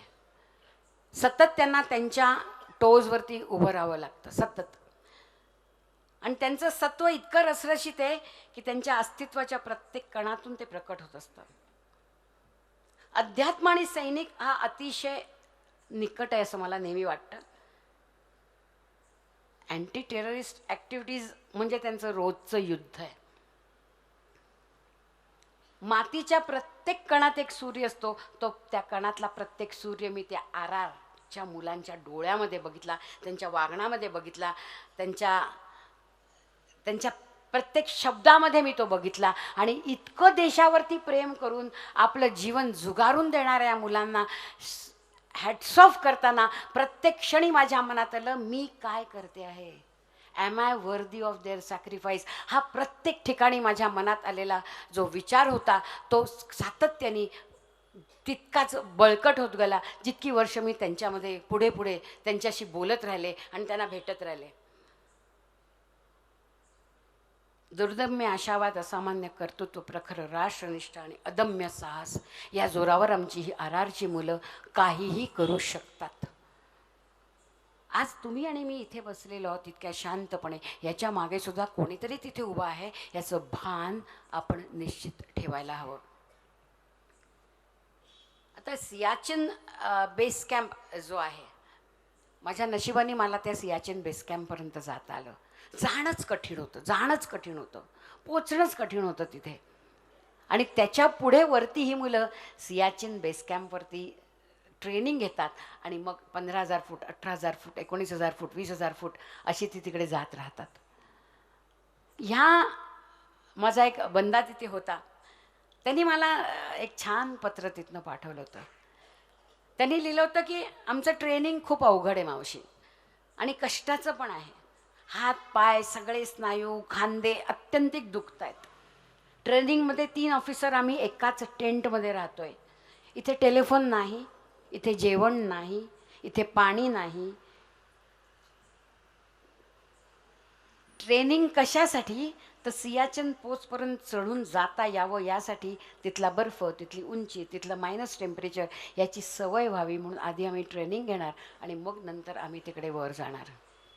एक सैनिक म्हणून आमचं काम आहे ना मावशी, देशाचं संरक्षण.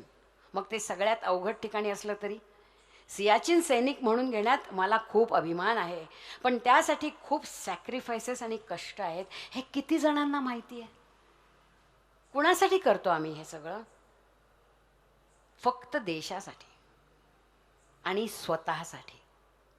देशवासियांवरच्या अविश्वासात हा एक थोडासा ब्रॅकेटमध्ये मला तो वाटला जेव्हा तो म्हणाला हे आम्ही कोणासाठी करतो तर स्वतःसाठी करतो. It is only self motivation.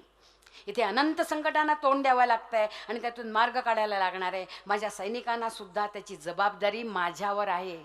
माझ्या सैनिकांनाही खूप काही करावं लागणार आहे. अशी संकट झेलून घेण्यासाठी आमची छाती आणि शरीर पहाडासारखं बनलेलं आहे. आणि आईच्या गर्भात उमगली झुंजाराची रीत, तलवारीशी लगीन लागलं जडली वेळी प्रीत, लाख संकट झेलून घेतील अशी पहाडी छाती, शूर आम्ही सरदार आम्हाला काय कुणाची भीती. सियाचीन ग्लेशियरवरनं हे पत्र येणं, जिथे उद्याचा क्षण तुमचा आहे की नाही तुम्हाला माहिती नाही अशा पोस्टवरनं असं म्हणणं. आमचा सियाचीन ग्लेशियरवरती ज्यांनी जो होता त्या बंद्याने मला सांगितलं होतं की आम्ही जेव्हा तिथे 18,000, 22,000, 23,000 फूटवर जातो तेव्हा काय होईल, कुठे अवेलॉन्च होईल माहिती नाही. फक्त दिसत असतं वरती चढत जायचं आणि त्या पोस्ट आपल्या ताब्यामध्ये घ्यायच्या. एकदा अवेलॉन्च होऊन 14,000 फुटावरती अवेलॉन्च झालं आणि 4 सैनिक गाडले गेले. आणि आमच्या मेजरला फोन गेला की वरतून खाली या, इथे अवेलॉन्च झालेलं आहे, सगळेजण गेलेले आहेत, कुठे आहेत ते कळत नाही आहे, कम डाऊन. मेजर त्याच्या 4 लोकांना घेऊन जो 22,000 फुटांवर होता तो धड खाली आला आणि त्याला दिसलं फक्त चादर आहे, बर्फाची चादर. इथे कुठे शोधणार. स्निफ डॉग असतात तसे डॉग्स त्यांनी आणले आणि त्याला 4 ठिकाणी अंदाज आला इथे काहीतरी झालेलं आहे. आणि तो बोलला आम्ही सगळ्यांनी ते 2 दिवस शोध घेतला आणि आमच्या 4ही बॉडीज आम्ही रिकवर केल्या. उशीचा फोल्ड व्हावा तशा त्यांच्या बॉडीज त्या बर्फाखाली फोल्ड झालेल्या होत्या. पण माझं कर्तव्य मला सांगत होतं यांना त्यांच्या घरी सेफली पोचव. मग मी कनेक्ट केले फोनवरनं जसं करता येईल तसं. आणि जेव्हा मी हे कनेक्ट करत होतो तेव्हा मला सांगण्यात आलं हवा खूप खराब आहे, आम्ही जेव्हा घेऊन येऊ वरती हेलिकॉप्टर तेव्हा त्याचा एकच शू लँड होईल आणि 4 सेकंड्समध्ये तुम्हाला जे काय करायचं ते करा, आम्ही जास्त वेळ थांबू शकणार नाही, वातावरण खूप खराब आहे. मेजर गौरव गोडबोले त्याने हे चॅलेंज घेतलं. तो बोला मावशी मी तिथे प्रॅक्टिस केली बाकायदा, हे बॉडीज आम्ही कशा घेऊ. मला एकच होतं यांच्या घरी या पोचल्या पाहिजेत, एकच माझं तत्व होतं. आम्ही तिथे श्वास लागतोय, अंगामध्ये ताकद नाही आहे. आम्ही इतकी प्रॅक्टिस 2 दिवस शोधून थकलो होतो, पण आम्ही ती केली प्रॅक्टिस कारण आमचे बडी आम्हाला आमच्या घरी पोचवायचे होते. आज हे तुला होतंय ते उद्या माझंही होणार आहे ही जाणीव असते. आणि तेवढ्यात त्यांना कळलं हेलिकॉप्टर आला, त्याचा शूल लँड झाला आणि गौरव बोलतो आम्ही 1 2 3 4 4 सेकंडमध्ये 4 बॉडीज धडाधड त्यांच्या त्या याच्यामध्ये टाकल्या आणि 5व्या सेकंदाला तो उडाला. त्यांनी सल्यूट केला आम्हाला आणि आम्ही कोलमडलो तिथे. 2 दिवस आम्ही ज्याची वाट बघत होतो ते आम्ही केलं आणि आम्हाला आनंद झाला की आज आम्ही त्यांची पार्थिव त्यांच्या घरी नेलेली आहेत. हे काम आपल्या कोणाला माहिती नाही. एकदा जोरदार टाळ्या सियाचनच्या मुलांसाठी. प्रत्येक युद्धात सैलाब आला. जी युद्ध आपली लढली गेली त्या प्रत्येक युद्धात हा एक सैलाब तिकडे आला आणि मरने वालों का सैलाब 99च्या कारगिल युद्धामध्ये 86ची मुलं होती. 86च्या मुलांना अतिशय पहिल्यांदा पाठवण्यात आलं होतं टायगर हिलवर आणि अतिशय खडतर टायगर हिल, उभा सुळा, शत्रू कुठे बसलेला आहे माहिती नाही आहे आणि त्यांना सांगण्यात आलं होतं की जाओ जाके वो कैप्चर करके आओ जो पोस्ट दिए उनको. 86ची मुलं सुरा सो पहचानिए न लरे दिन के हेत, पुरजा पुरजा कटमरे कबहू ना छड्डे केत, आमचे तुकडे तुकडे झाले तरी चालतील पण आम्ही ही जागा सोडणार नाही असं म्हणत तिथे वर चढली आणि त्यांची सगळीच्या सगळी फळी 32 जण तिथे धारातीर्थी पडले.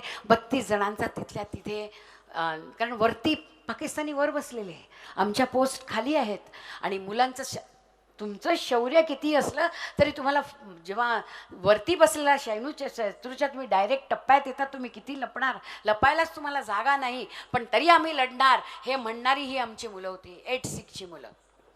आणि मग नंतर असं झालं की नक्की काय प्रॉब्लेम आहे, आपल्याला इतका विध्वंस आपल्याकडे इतका उद्ध्वस्त आपण होतोय, काय चाललंय काय. तेव्हा तिथे एक होता, त्यांनी सांगितलं की साबजी ऊपर जो तिकडे ब्रिगेडियर बाजवा होते तेव्हा आणि त्यांचा जो तिथला एक शिपाई होता, त्यांनी सांगितलं साबजी ऊपर जो बैठा है ना वो बड़ा ताकतवरती है. कौन बैठा था ऊपर? कैप्टन कर्नल सिंह शेर खान. वो बोले एडजस्ट कर रहा है, वो ऊपर से लोगों को आगे पीछे कर रहा है, वहाँ से वो उसका परफेक्ट निशाना हम पर आ रहा है. वो कर्नल सिंह जब तक खड़ा है सर हम यहाँ कुछ भी नहीं कर सकते हैं. हे आपल्या सरांना सांगण्याचं डेअरिंग करणारा जो मुलगा होता, त्याला पण नंतर वीरचक्र मिळालेलं होतं. तर त्यांनी फक्त त्यांना सतपाल सिंग म्हणून होता, सतपाल सिंग. तो त्याला बाजवा काय म्हणाले कि क्या करना चाहते हो तुम? सर मेरे हाथ में थोड़ा दे दो. बोले क्या? सर मैं आगे जाता हूँ, मैं निशाना करता हूँ और अगर ये कर्नल सिंह शेर खान नीचे गिरता है तो सर फौज भागने वाली उनमें दम नहीं है. पाकिस्तानांमध्ये दम नाही, एखादाच असतो त्यांचा लीडर, बाकी तर पळपुटेच सगळेजण. तर बाजवा सर बोलले बात सही है, क्या करोगे? बोले मैं जाता हूँ, मैं आगे जाता हूँ. आणि तो अशा रीतीने लपत लपत लपत त्या कर्नल सिंगपर्यंत पोचला. त्यांनी इतकं डोकं चालवलं की असा नेम भरला की तो बरोबर त्याच्या कपाळाला लागला आणि कर्नल शेर खान खाली पडला. अतिशय फेरोशियसली लढणारा त्यांचा कॅप्टन पाकिस्तानचा. आणि जसा तो खाली पडला बाकी पाकिस्तानी दुम दबा के भाग गए आणि तो एरिया त्यांच्या ताब्यात आला. पण भारतीय फौज ना, त्यांनी जाऊन सांगितलं, साहब वो बंदा बड़ा बड़ा जोरों शोर से लड़ रहा था, वो बड़ा ताकत था उसमें, वो बिल्कुल आगे आकर लड़ रहा था, ओपन आकर लड़ रहा था. हमने थोड़ी सी तरकीब अलग चलाई लेकिन वो ऐसे नहीं मरना चाहिए था. एक फौजी दुसऱ्या फौजीबद्दल बोलतोय, शत्रु फौजीबद्दल. तो क्या चाहते हो सर? अगर उनकी लाश वहाँ पड़ती है तो कोई उठाने वाला नहीं, कारण पाकिस्तानी रिफ्यूज केलेला, आमचे लोकच नाही आहेत सर, वो उसका बलिदान व्यर्थ नहीं होना चाहिए. तो क्या करना चाहते हो सर? मैं वो बॉडी उठा के लाता हूँ और वो बॉडी हम लेके जाएंगे, हम पाकिस्तान में भेज देंगे साहब. उसको अवार्ड मिलना चाहिए, जैसे हमारे यहाँ परमवीर चक्र मिलता है वैसे उनको वहाँ का निशान हैदर मिलना चाहिए. हे सांगणारा 22 वर्षाचा सुभेदार. आपली इंडियन फौज काय आहे बघा. आणि त्यांच्या कमांडिंग अफसरने ते ऐकलं आणि ते सांगितलं उठा के लाव बॉडी. त्यांची बॉडी खाली आली, ती दिल्लीला पाठवली, दिल्लीवरनं ती पाकिस्तानमध्ये पाठवली आणि मग पाकिस्तानमध्ये ती बॉडी पाठवल्यावर त्यांना तिथला आपल्याकडेचा जसा परमवीर चक्र पुरस्कार आहे तसा त्यांना कर्नेल शेर खानला तिथला पाकिस्तानचा पुरस्कार देण्यात आला. ही आमची भारतीय सेना. जोपर्यंत लढतो आहोत तोपर्यंत तुम्ही माझे शत्रू आहात, पण ज्या क्षणी तू खाली पडशील तेव्हा तू योद्धा आहे. तुला जे मरण येणार, तुला ज्या पद्धतीने ते एका योद्ध्याचंच मरण मिळणार, ही आमच्या मुलांना दिलेली शिकवण आहे. हे आपलं भारतीय सैन्य दल आहे. आज त्या सैन्य दलाबद्दल बोलताना आपण पार्लमेंटमध्ये बसलेलो असो, आपण कुठे बसलेलो आहोत याचं भान न राखता ज्या निर्लज्जपणे राज्यकर्ते आणि राजकारणी बोलतात स्वतःच्या स्वार्थासाठी, तेव्हा लाज वाटते, लाज वाटते. आणि मग असं वाटतं की हा सगळा हा आपल्या लोकांचा हा निगेटिव्ह टोन घेण्यापेक्षा why not do something positively. आणि म्हणूनच मी लक्ष्य फाउंडेशनची स्थापना केली की जेणेकरून आमच्या मुलांचा हा लावा प्रत्येकापर्यंत पोचवायचा, शाळकरी मुलांपर्यंत पोचवायचा. आणि आज जी पुढची पिढी आहे त्या पिढीला जे काही दिसतंय आपल्या महाराष्ट्रात तर आनंद चाललेला आहे सगळा भयंकर आहे. जो दिसतोय त्याच्यातनं काही घेण्यासारखं आहे असं काही राहिलेलंच नाही आहे. तर तेव्हा मग असं वाटतं की मी काय करू शकते, माझ्या परीने मी एवढंच करू शकते. त्या मुलांना काहीतरी दैदिप्यमान दाखवू शकते, दैदिप्यमान सांगू शकते आणि तुमच्या आमच्यासाठी आपला आज देणारा सैनिक हा त्यांच्यापर्यंत पोचू शकते. आणि ते काम लक्ष्य फाउंडेशनच्या माध्यमातून गेली 2004 पासून आम्ही करतो आहोत. आणि मला असं वाटतं थोड्याफार का फरकाने निदान कुठेतरी थेंबवर काहीतरी आम्ही करू शकलेलो आहोत. आज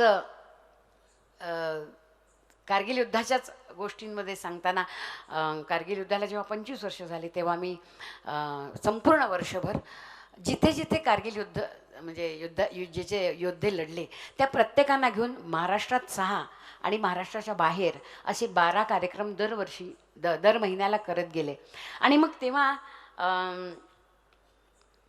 मला एक GP सिंग यांच्याबद्दल कळलं. इलाका होता कारगिल युद्धामध्ये जेव्हा लढताना बटालिक सेक्टर वॉज टफेस्ट. खूप टफ सेक्टर होता, खूप टफ सेक्टर होता. आणि तिथे लढताना एक जाणवत होतं की वरती जाणंच मुश्किल आहे, कारण शत्रू कंप्लीट वर आपली आयुध घेऊन बसलेला होता. डायरेक्ट सगळेजण त्यांच्या टप्प्यामध्ये येत होते. तुम्ही जाणार कसे, त्यांचे बंकर उद्ध्वस्त करणार कसे? पण आम्ही जाणार, आमचं काही होवो, आम्ही त्या शत्रूला सोडणार नाही असं म्हणत आपली सगळी फौज ही त्या शत्रूवरती तुटून पडत होती. आता 111 गोरखा रायफल्सचे कर्नल अमोल अस्थाना तेव्हा लेफ्टनंट कर्नल होते. ते बोलले मी वर चाललो होतो आणि एका क्षणी आम्हाला असं कळलं की आमच्यावर वरून धमाधम धमाधम धमाधम फायरिंग येत आहे. माझ्याकडे मला 1 किलोमीटर जायचं होतं मला ती रिकॅप्चर करायला पोस्ट, पण इतकं फायरिंग आलं की आम्ही पुढे जाऊ शकलो नाही. मग मी बॅटरी ऑप्टरला फोन केला आणि आम्हाला जे कव्हरिंग फायरिंग मिळतं, खालून कव्हरिंग फायरिंग मिळत होतं, ते पुढे जात होते कव्हरिंग फायरिंग. आणि अचानक आता आम्हाला जायचंय पुढे आणि कव्हरिंग फायरिंग थांबलं. कव्हरिंग फायरिंग थांबल्यावरती अस्थाना सरांनी डायरेक्ट सांगितलं नीचे फोन लगाव. त्यांची जी ती फोनची यंत्रणा असते त्यांनी तो फोन लावला आणि त्या फोननी त्यांनी खाली सांगितलं की हम यहाँ है, या जागेपासून या जागेपर्यंत या 100 मीटरच्या मध्ये आम्हाला खालून फायरिंग पाहिजे, आम्हाला पुढे जायचं आहे, नाही तर आम्ही ते कॅप्चर करू शकणार नाही. पोस्ट फायरिंग का थांबवलंय तुम्ही खाली? ज्यांनी फोन घेतला त्यांनी सांगितलं yes sir, give me little time. आणि 3 ठिकाणी ॲट टाईम मी फायरिंग देतो आहे, पण आय कॅन अंडरस्टँड तुम्हाला गरज आहे, मी तुम्हाला ते फायरिंग देतो. त्यांनी सांगितलं इमिजिएट. कोण आहे तिकडे? नाही मैं major GP Singh. Major immediate. Yes sir हा आवाज आला.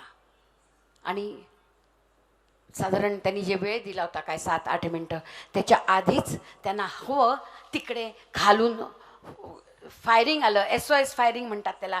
त्या फायरिंगमुळे ह्या लोकांना आड मिळाला आणि हे सगळेजण पळत दुसऱ्या बाजूने जाऊन ज्या बंकरमध्ये ते लोक बसून फायरिंग करत होते पाकिस्तानी, त्यांच्यावर त्यांनी हमला बोल करून तिथल्या तिथे 4 जणांचा खात्मा केला आणि तिथे भारताचा झेंडा खोचला आणि भारत माता की जय अशी जोरदार आरोळी त्यांनी तिकडे दिली. पण ही गोष्ट इथे संपत नाही. अमोल अस्थाना खुश झाले, त्यांनी तिथे झेंडा लावला. ज्यांनी त्यांना कव्हरिंग फायरिंग दिलं तो माणूस आपल्या कामाला राहिला, अमोल अस्थाना कामाला राहिले.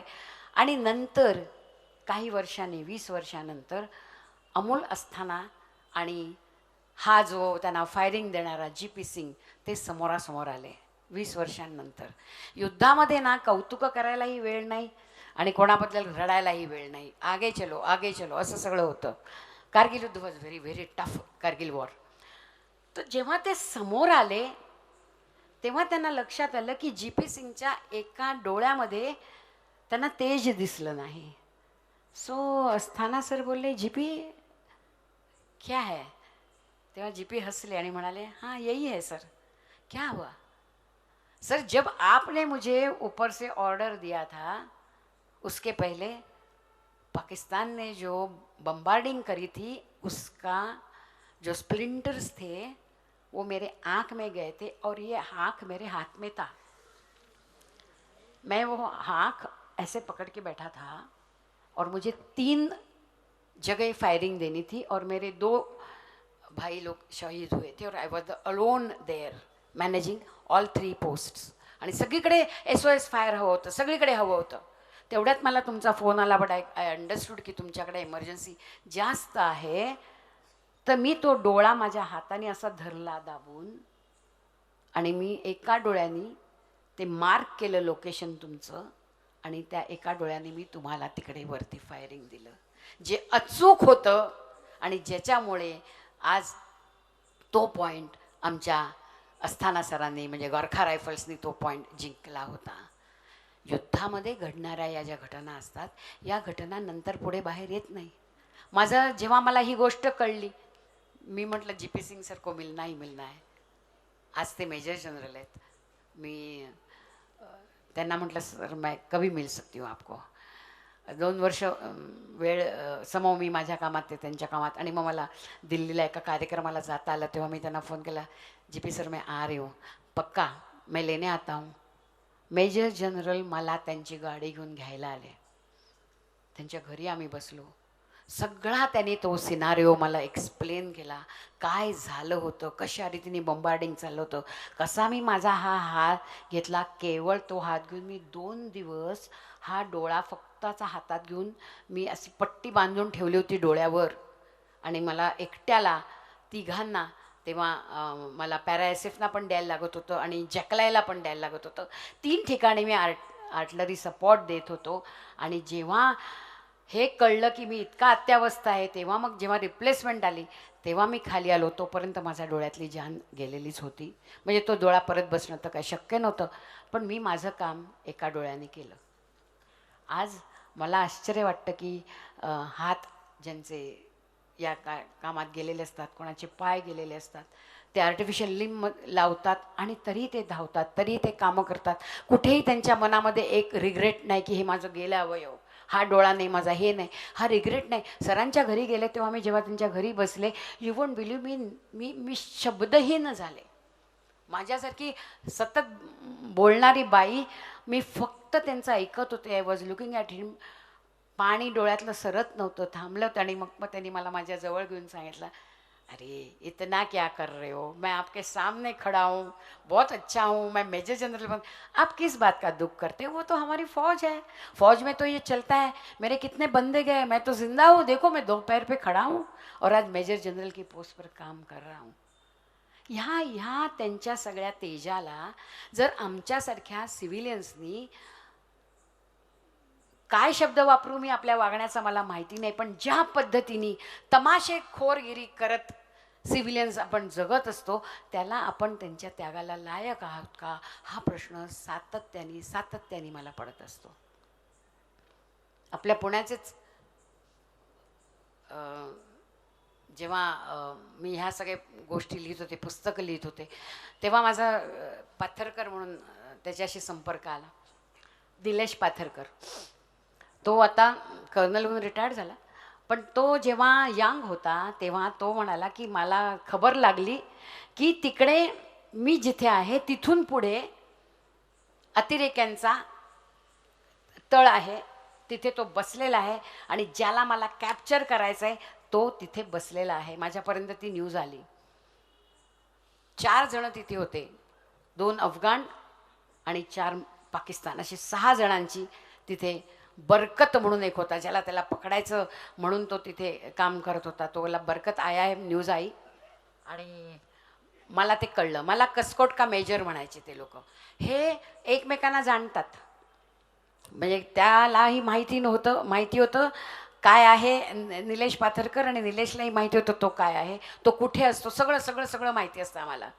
तो म्हणे मांजर आणि उंदराचा खेळ चालतो. मला जेव्हा न्यूज आली की तो बरकत तिकडे आलेला आहे, मी लगेच निघालो. खात होतो ते पण सोडलं. माझ्याबरोबर 3 आमच्याबरोबरची टीम घेतली, माझ्याबरोबर रॉकेट लॉन्चर घेतलं, बंदुका घेतल्या आमच्या सगळ्या, आणि मी शॉर्टकटने तिकडे पोचलो. बरकतला कल्पना नव्हती तो आम्ही चप्पा आम्ही जेव्हा जिथे पोस्टिंग असतं आम्ही चप्पा जानते वहाँ का. मी त्याच्या बरकतच्या कल्पनेच्या आत मी त्याला सराउंड केलं सगळं, आणि मी खालच्या घरात गेलो. ते घर टिपिकल आपलं घर असतं ना काश्मीरी, खालच्या 2 खोल्यात कोणी नव्हतं. मग मी जिना चढलो, वर गेलो आणि माझ्याबरोबर माझा जो सहाय्यक होता त्यांनी इतकी पटकन पुढे जंप मारली की मी ते दरवाजा पहिला, आपल्याला श्रीनगरची घरं माहिती आहेत कशी असतात, 2 खोल्या खाली 2 खोल्या वर. मी पहिल्या खोलीत बघितलं कोण नाही म्हटल्यावरती माझा सहाय्यक पुढे गेला आणि त्यांनी धाडकन दार उघडून फायरिंग करायला सुरुवात केली. पण तेवढ्यात त्यांना कळलेलं होतं की कोणतरी आलेलं आहे. त्यांनी फायरिंग टाकलं आणि माझा बंदा तिथल्या तिथे, त्यांनी त्याची मान पकडली आणि खिचो साले को असं म्हणते त्याला 4 जण आत खेचत होते. मी म्हटलं हा त्याच्या ताब्यात दिला तर त्याचं छिन्नभिन्न करतील शरीर, म्हणून मी माझ्या जमेल तितकं मी त्याला बाहेर खेचतोय, ते त्याला आत खेचतायत. हा आमचा खेचाखेचीचा प्रसंग जवळजवळ 6 मिनटं चालला, पण माझ्या अंगात ताकद जास्त ठरली. मी त्याला जोरात खेचून वरून खाली ढकलून दिला आणि माझी पाठ होती तेव्हा आतून त्यांनी माझ्या पायांवरती गोळ्या झाडल्या. कंप्लीट माझे गुडघे फोडून माझ्या त्या गोळ्या बाहेर पडल्या. मी धाडकन खाली पडलो आणि मी त्या घराच्या खिडकीच्या खाली, टिपिकल जे काश्मीरी घर असतं, मी तिथे खाली पडलो. आता स्थिती अशी होती की त्यांचं फायरिंग चाललेलं आहे. मला संपूर्ण रक्तबंबाळ, मी माझा रुमाल माझ्या घशापर्यंत मी आत खोचला. मला आवाजही करायचा नव्हता. मला त्यांना जाणवून द्यायचं होतं की मी मेलोय. आणि थोड्या वेळाने त्यांची सगळी, कारण त्यांच्याजवळ वेपन्स कमी, त्यांच्याजवळ गोळ्या कमी असतात त्या जेव्हा असे राहतात तिथे, तेव्हा त्यांनी एक फोन केला की हमने कस्कोट के मेजर को मार डाला. म्हणजे याच्या लक्षात आलं याचं नाव कस्कोट का मेजर होतं, की यांना कळलेलं आहे की मी मेलोय, बात सही हुई. आणि मग ते लोक सांगत होते आम्हाला लवकर वेपन्स पाठवा, खाली भरपूर सेना आहे, आमच्याजवळ आता वेपन्स नाही, कुछ भी करो हेल्प करो. हे वाक्य त्याला कळलं. आणि मग ह्यांनी खालून जे त्यांचे लोक होते की साहब आप जिंदा हो की नाही, असं एक जण ओरडला. त्यांनी असं वरून दुर्बिणीतून बघितलं आणि निलेश बोलला, मी फक्त असा हात वर केला, रक्तबंबाळ हात माझा वर केला आणि मी हात खाली केला. आता मी निश्चिंत होतो. त्यांना कळलं होतं की हा जिवंत आहे. आणि मग काय विचारता, इंडियन फौज काय करू शकते. ते सगळे आले, धडाधड त्यांनी यांना वरती आले, आत बंबार्डिंग केलं, पण त्यांचा नेम खालून जात नव्हता ते जिन्याने येईपर्यंत. निलेशने त्याच्यात काय करावं, आपल्याजवळ असलेला बॉम्ब होता त्याची पिन काढली आणि एक जोर करून त्यांनी खिडकीतून जो आत फेकला. आत फक्त अल्लाहू अकबरचा आवाज घुमला आणि सगळा आवाज शांत झाला आणि त्या परिस्थितीत तो जिंकला होता. त्यांनी 4 जणांचा खात्मा त्या स्थितीत पण केला होता. ही आपली इंडियन आर्मी, ही आपली इंडियन फौज. आज त्यांना त्याच्याबद्दल काही अवॉर्ड नकोय. आज त्यांना फक्त एवढंच हवं आहे की मला या समाजाकडनं एक रिस्पेक्ट द्या, आम्हाला या समाजाकडनं फक्त आदर पाहिजे. बाकी वी डोंट नीड एनिथिंग. आयुष्य इतकं नश्वर हे आम्ही बघितलेलं आहे, तर आमच्यासाठी तुम्ही काही करू नका, फक्त दुआ करा आणि बी विथ अस. समाजामध्ये जे त्यांच्या विरुद्ध बोललं जातं हे इतकं घातक बोललेलं जातं, त्या प्रत्येक वेळेला असं जाणवतं की अरे बाबांनो, थोडं बाहेर बघा, तुमच्या विश्वातनं थोडं बाहेर या. हे विश्व इथे दिसतंय तितकं सोपं नाही आहे. जे काही बॉर्डरला चाललेलं आहे ना, आता तर अजूनही खूप वेगवेगळ्या ठिकाणी मी जाऊन आले. अतिशय खडतर अशा पोस्टवर आपली मुलं तिकडे दिन हो या रात हो, तुमच्या आणि आमच्यासाठी जेव्हा 24 तास तिथे उभे असतात, तेव्हा मनात येतं की what do I do here, माझी जबाबदारी काय आहे. आज मी फक्त तुमच्यासमोर काही हे थेंब मांडलेले आहेत. या थेंबांची माळ ओवायचं काम तुमचं आहे. आपण काय करू शकतो हे बघणं तुमचं काम आहे. मला असं वाटतं की आयुष्यात जर आपण एका सैनिकाला जरी हा एहसास दिला, यस बाई हम है, तू फक्त कर, आम्ही तुझ्या मागे उभे आहोत, तुझे पाय खेचणार नाहीत, तुझ्याबद्दल वाईट बोलणार नाही, तुझ्याबद्दल नकळत कधी तुझा इन्सल्ट, तुझ्याबद्दल जाणीवपूर्वक अर्वाच्य बोलणाऱ्यांना आम्ही तिथे धडा शिकवू, पण तुझा रिस्पेक्ट आम्ही आयुष्यभर ठेवू. कारण आज सैन्यामध्ये ऑफिसर्सची गरज आहे. आज त्यांनी का जावं हा प्रत्येक पेरेंटला जर प्रश्न पडत असेल आजकालचा भोवताल बघून, तर त्या प्रश्नाचं उत्तर खरोखरच आहे, व्हाय दे शुड डू इट. पण आहे, मुलं जातात, आपल्या परीने सगळी कामं करतात. तुमचं आणि माझं काम एवढंच आहे, त्यांना धीर देणं, त्यांना सांगणं की yes we are there with you. हे माझे जे काही अनुभव होते सांगताना चिकार गोष्टी आहेत, चिकार अनुभव आहेत, पण कधीकधी असं वाटतं की कुठेतरी ते थांबावं आणि समोरच्याने याच्यापुढे विचार करावा. भरपूर काही अवेलेबल आहे, भरपूर काही मिळतं, भरपूर काही वाचण्यासारखं असतं. समोर आपण ते वाचलं जात नाही आपल्याकडनं आणि मग आपण आपल्याच मशगूल असतो संसारामध्ये आणि कुठेतरी या संसाराचा गाडा ओढण्यासाठी कोणीतरी तिसरा तिथे बसला आहे, ज्याचा तुमचा माझा ऋणानुबंध काही नाही, पण तो सैनिक आहे. हे जर आपण लक्षात ठेवलं तरी मला वाटतं त्यांच्या पेरेंट्सना हेही नसे थोडके असं वाटेल, कारण कुठेतरी काहीतरी चुकतं आहे या समाजात, हे मात्र निश्चित आहे. या सैनिकांसाठी एखादी तरी ओवी अनुभवावी असं मी तुम्हाला या महासागरातली एक ओवी, एक थेंबर मी सांगितलेलं आहे. भरपूर काही सांगण्यासारखं आहे, न संपेल असं सांगण्यासारखं आहे, पण कुठेतरी थांबणं आवश्यक असतं. सो अचानक एक दिन कल हुआ पंचमहाभूतों का, श्रेष्ठत्व के विवाद पर साथ छोड़ा एक दूसरों का. इन 5 से भी शक्तिशाली है कोई इस दुनिया में? ब्रह्मदेव ने चिंतित होकर पूछा हमें. हमने कहा है भगवान, इन 5 के सामने हमारा एकमात्र ही काफ़ी है. वो आग से प्रखर है, तूफानों से तेज है, पानी से गतिमान, धरती से सहिष्णु और व्योम से भी ऊंचा है. वो हमारी आन है, हमारी शान है, सरहद पर खड़ा भारत माँ का जवान है. सर्वश्रेष्ठ होकर भी वो किसी विवाद में नहीं उलझता, सर्वश्रेष्ठ होकर भी वो किसी विवाद में नहीं उलझता. हमारे सुंदर है कल के लिए वो अपना आज है गवाता. गर्व है तुम पर, नाज है तुम पर है अभिमान.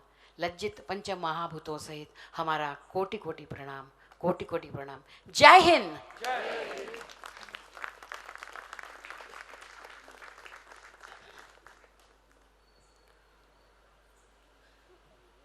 धन्यवाद अनुराधाताई. आपल्या जवानांपुढची मोठमोठी आव्हानं बघून आपल्या रोजच्या आयुष्यात असलेली दुःख अडथळी हे किती तोकडी आणि छोटी आहेत याची जाणीव आज झाली. आणि अजून एक तुम्हाला सांगावंसं वाटतं की तुम्ही जे तरुणांविषयी सुरुवातीला म्हटलं, मी या शाळेत शिक्षिका आहे आणि आमच्या शाळेत दरवर्षी 26 जुलैला आम्ही कारगिल दिवस घेत असतो. काही एवीज दाखवून आणि त्या युद्धात, कारगिल युद्धात जे शहीद झाले त्यांच्याप्रती मानवंदना देऊन विद्यार्थ्यांच्या मनात त्यांच्याविषयी थोडा तरी आदर निर्माण होईल याचा प्रयत्न आम्ही दरवर्षी करत असतो. कृपया कोणीही स्थान सोडून जाऊ नये. कार्यक्रमाची सांगता वंदे मातरमने होणार आहे. त्याआधी काही सूचना देते आहे. या व्याख्यानमालेतील पुढील व्याख्यान आहे 1 फेब्रुवारीला स्मरण राजकवींचे हा भा. तांबे यांच्या गीतांचा सुरेल कार्यक्रम होणार आहे. हा कार्यक्रम श्री सुधीर मोघे यांचा सृजनस्नेही हा ग्रुप सादर करणार आहे. तसेच 1 मार्च रोजी 5वे पुष्प गुंफणार आहेत प्रसिद्ध उद्योगपती श्री राम भोगले हे. त्याचप्रमाणे स्वामी विवेकानंद विचारमंच आयोजित व्याख्यानमाला हे या व्याख्यानमालेचे 25वे रौप्यमहोत्सवी वर्ष आहे. ही व्याख्यानमाला 8 जानेवारी ते 12 जानेवारी या कालावधीत होणार आहे. 8 जानेवारीला माननीय ब्रिगेडियर हेमंत महाजन, विषय आहे ऑपरेशन सिंदूर. 9 जानेवारीला माननीय सुबोही खान, विषय आहे आज का हिंदुत्व. दिनांक 10 जानेवारीला माननीय श्री पांडुरंगजी वलकवडे, विषय आहे छत्रपती शिवाजी महाराजांची अष्टसूत्री. रविवारी 11 जानेवारीला वक्ते आहेत माननीय अपर्णा सिंग, विषय आहे हिंदुत्व का पुनरुत्थान.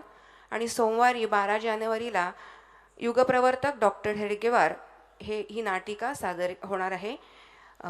हे व्याख्यानमाला अण्णाभाऊ साठे सभागृह येथे 8 जानेवारी ते 12 जानेवारी या कालावधीत संध्याकाळी 6:30 वाजता होणार आहे. अजून एक निवेदन की राष्ट्रीय स्वयंसेवक संघाप्रमाणे महिलांसाठी असलेली राष्ट्रसेविका समिती हे संघटन देखील कार्य करीत आहे. मुलींनी संस्कारक्षम आत्मनिर्भर होण्यासाठीची प्रेरणा या समितीच्या शाखेतून मिळत असते. पर्वती भागामध्ये विविध ठिकाणी या शाखा होत असतात.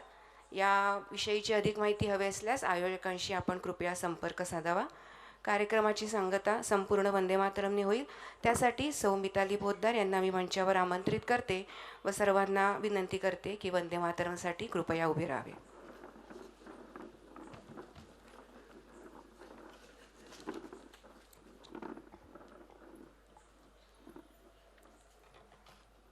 वंदे मातरम वंदे मातरम वंदे मातरम वंदे मातरम सुजलाम सुफलाम मलयज शीतलाम शस्यश्यामलां मातरं वन्दे मातरं वन्दे मातरं शुभ्रजोत्स्ना पुलकितयामिनी फुल्लकुसुमितद्रुमदलशोभिनी सुहासिनी सुमधुरभाषिणी सुखदां वरदां मातरं वन्दे मातरं वन्दे मातरं कोटि कोटि कंठ कलकल निनाद कराले कोटि कोटि भुजै धृत खर करवाले के बोले माँ तुम्ही अबले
सुष्मिताभूषितां धरणीं भरणीं मातरं वन्दे मातरं वन्दे मातरं वन्दे मातरं मातरं वन्दे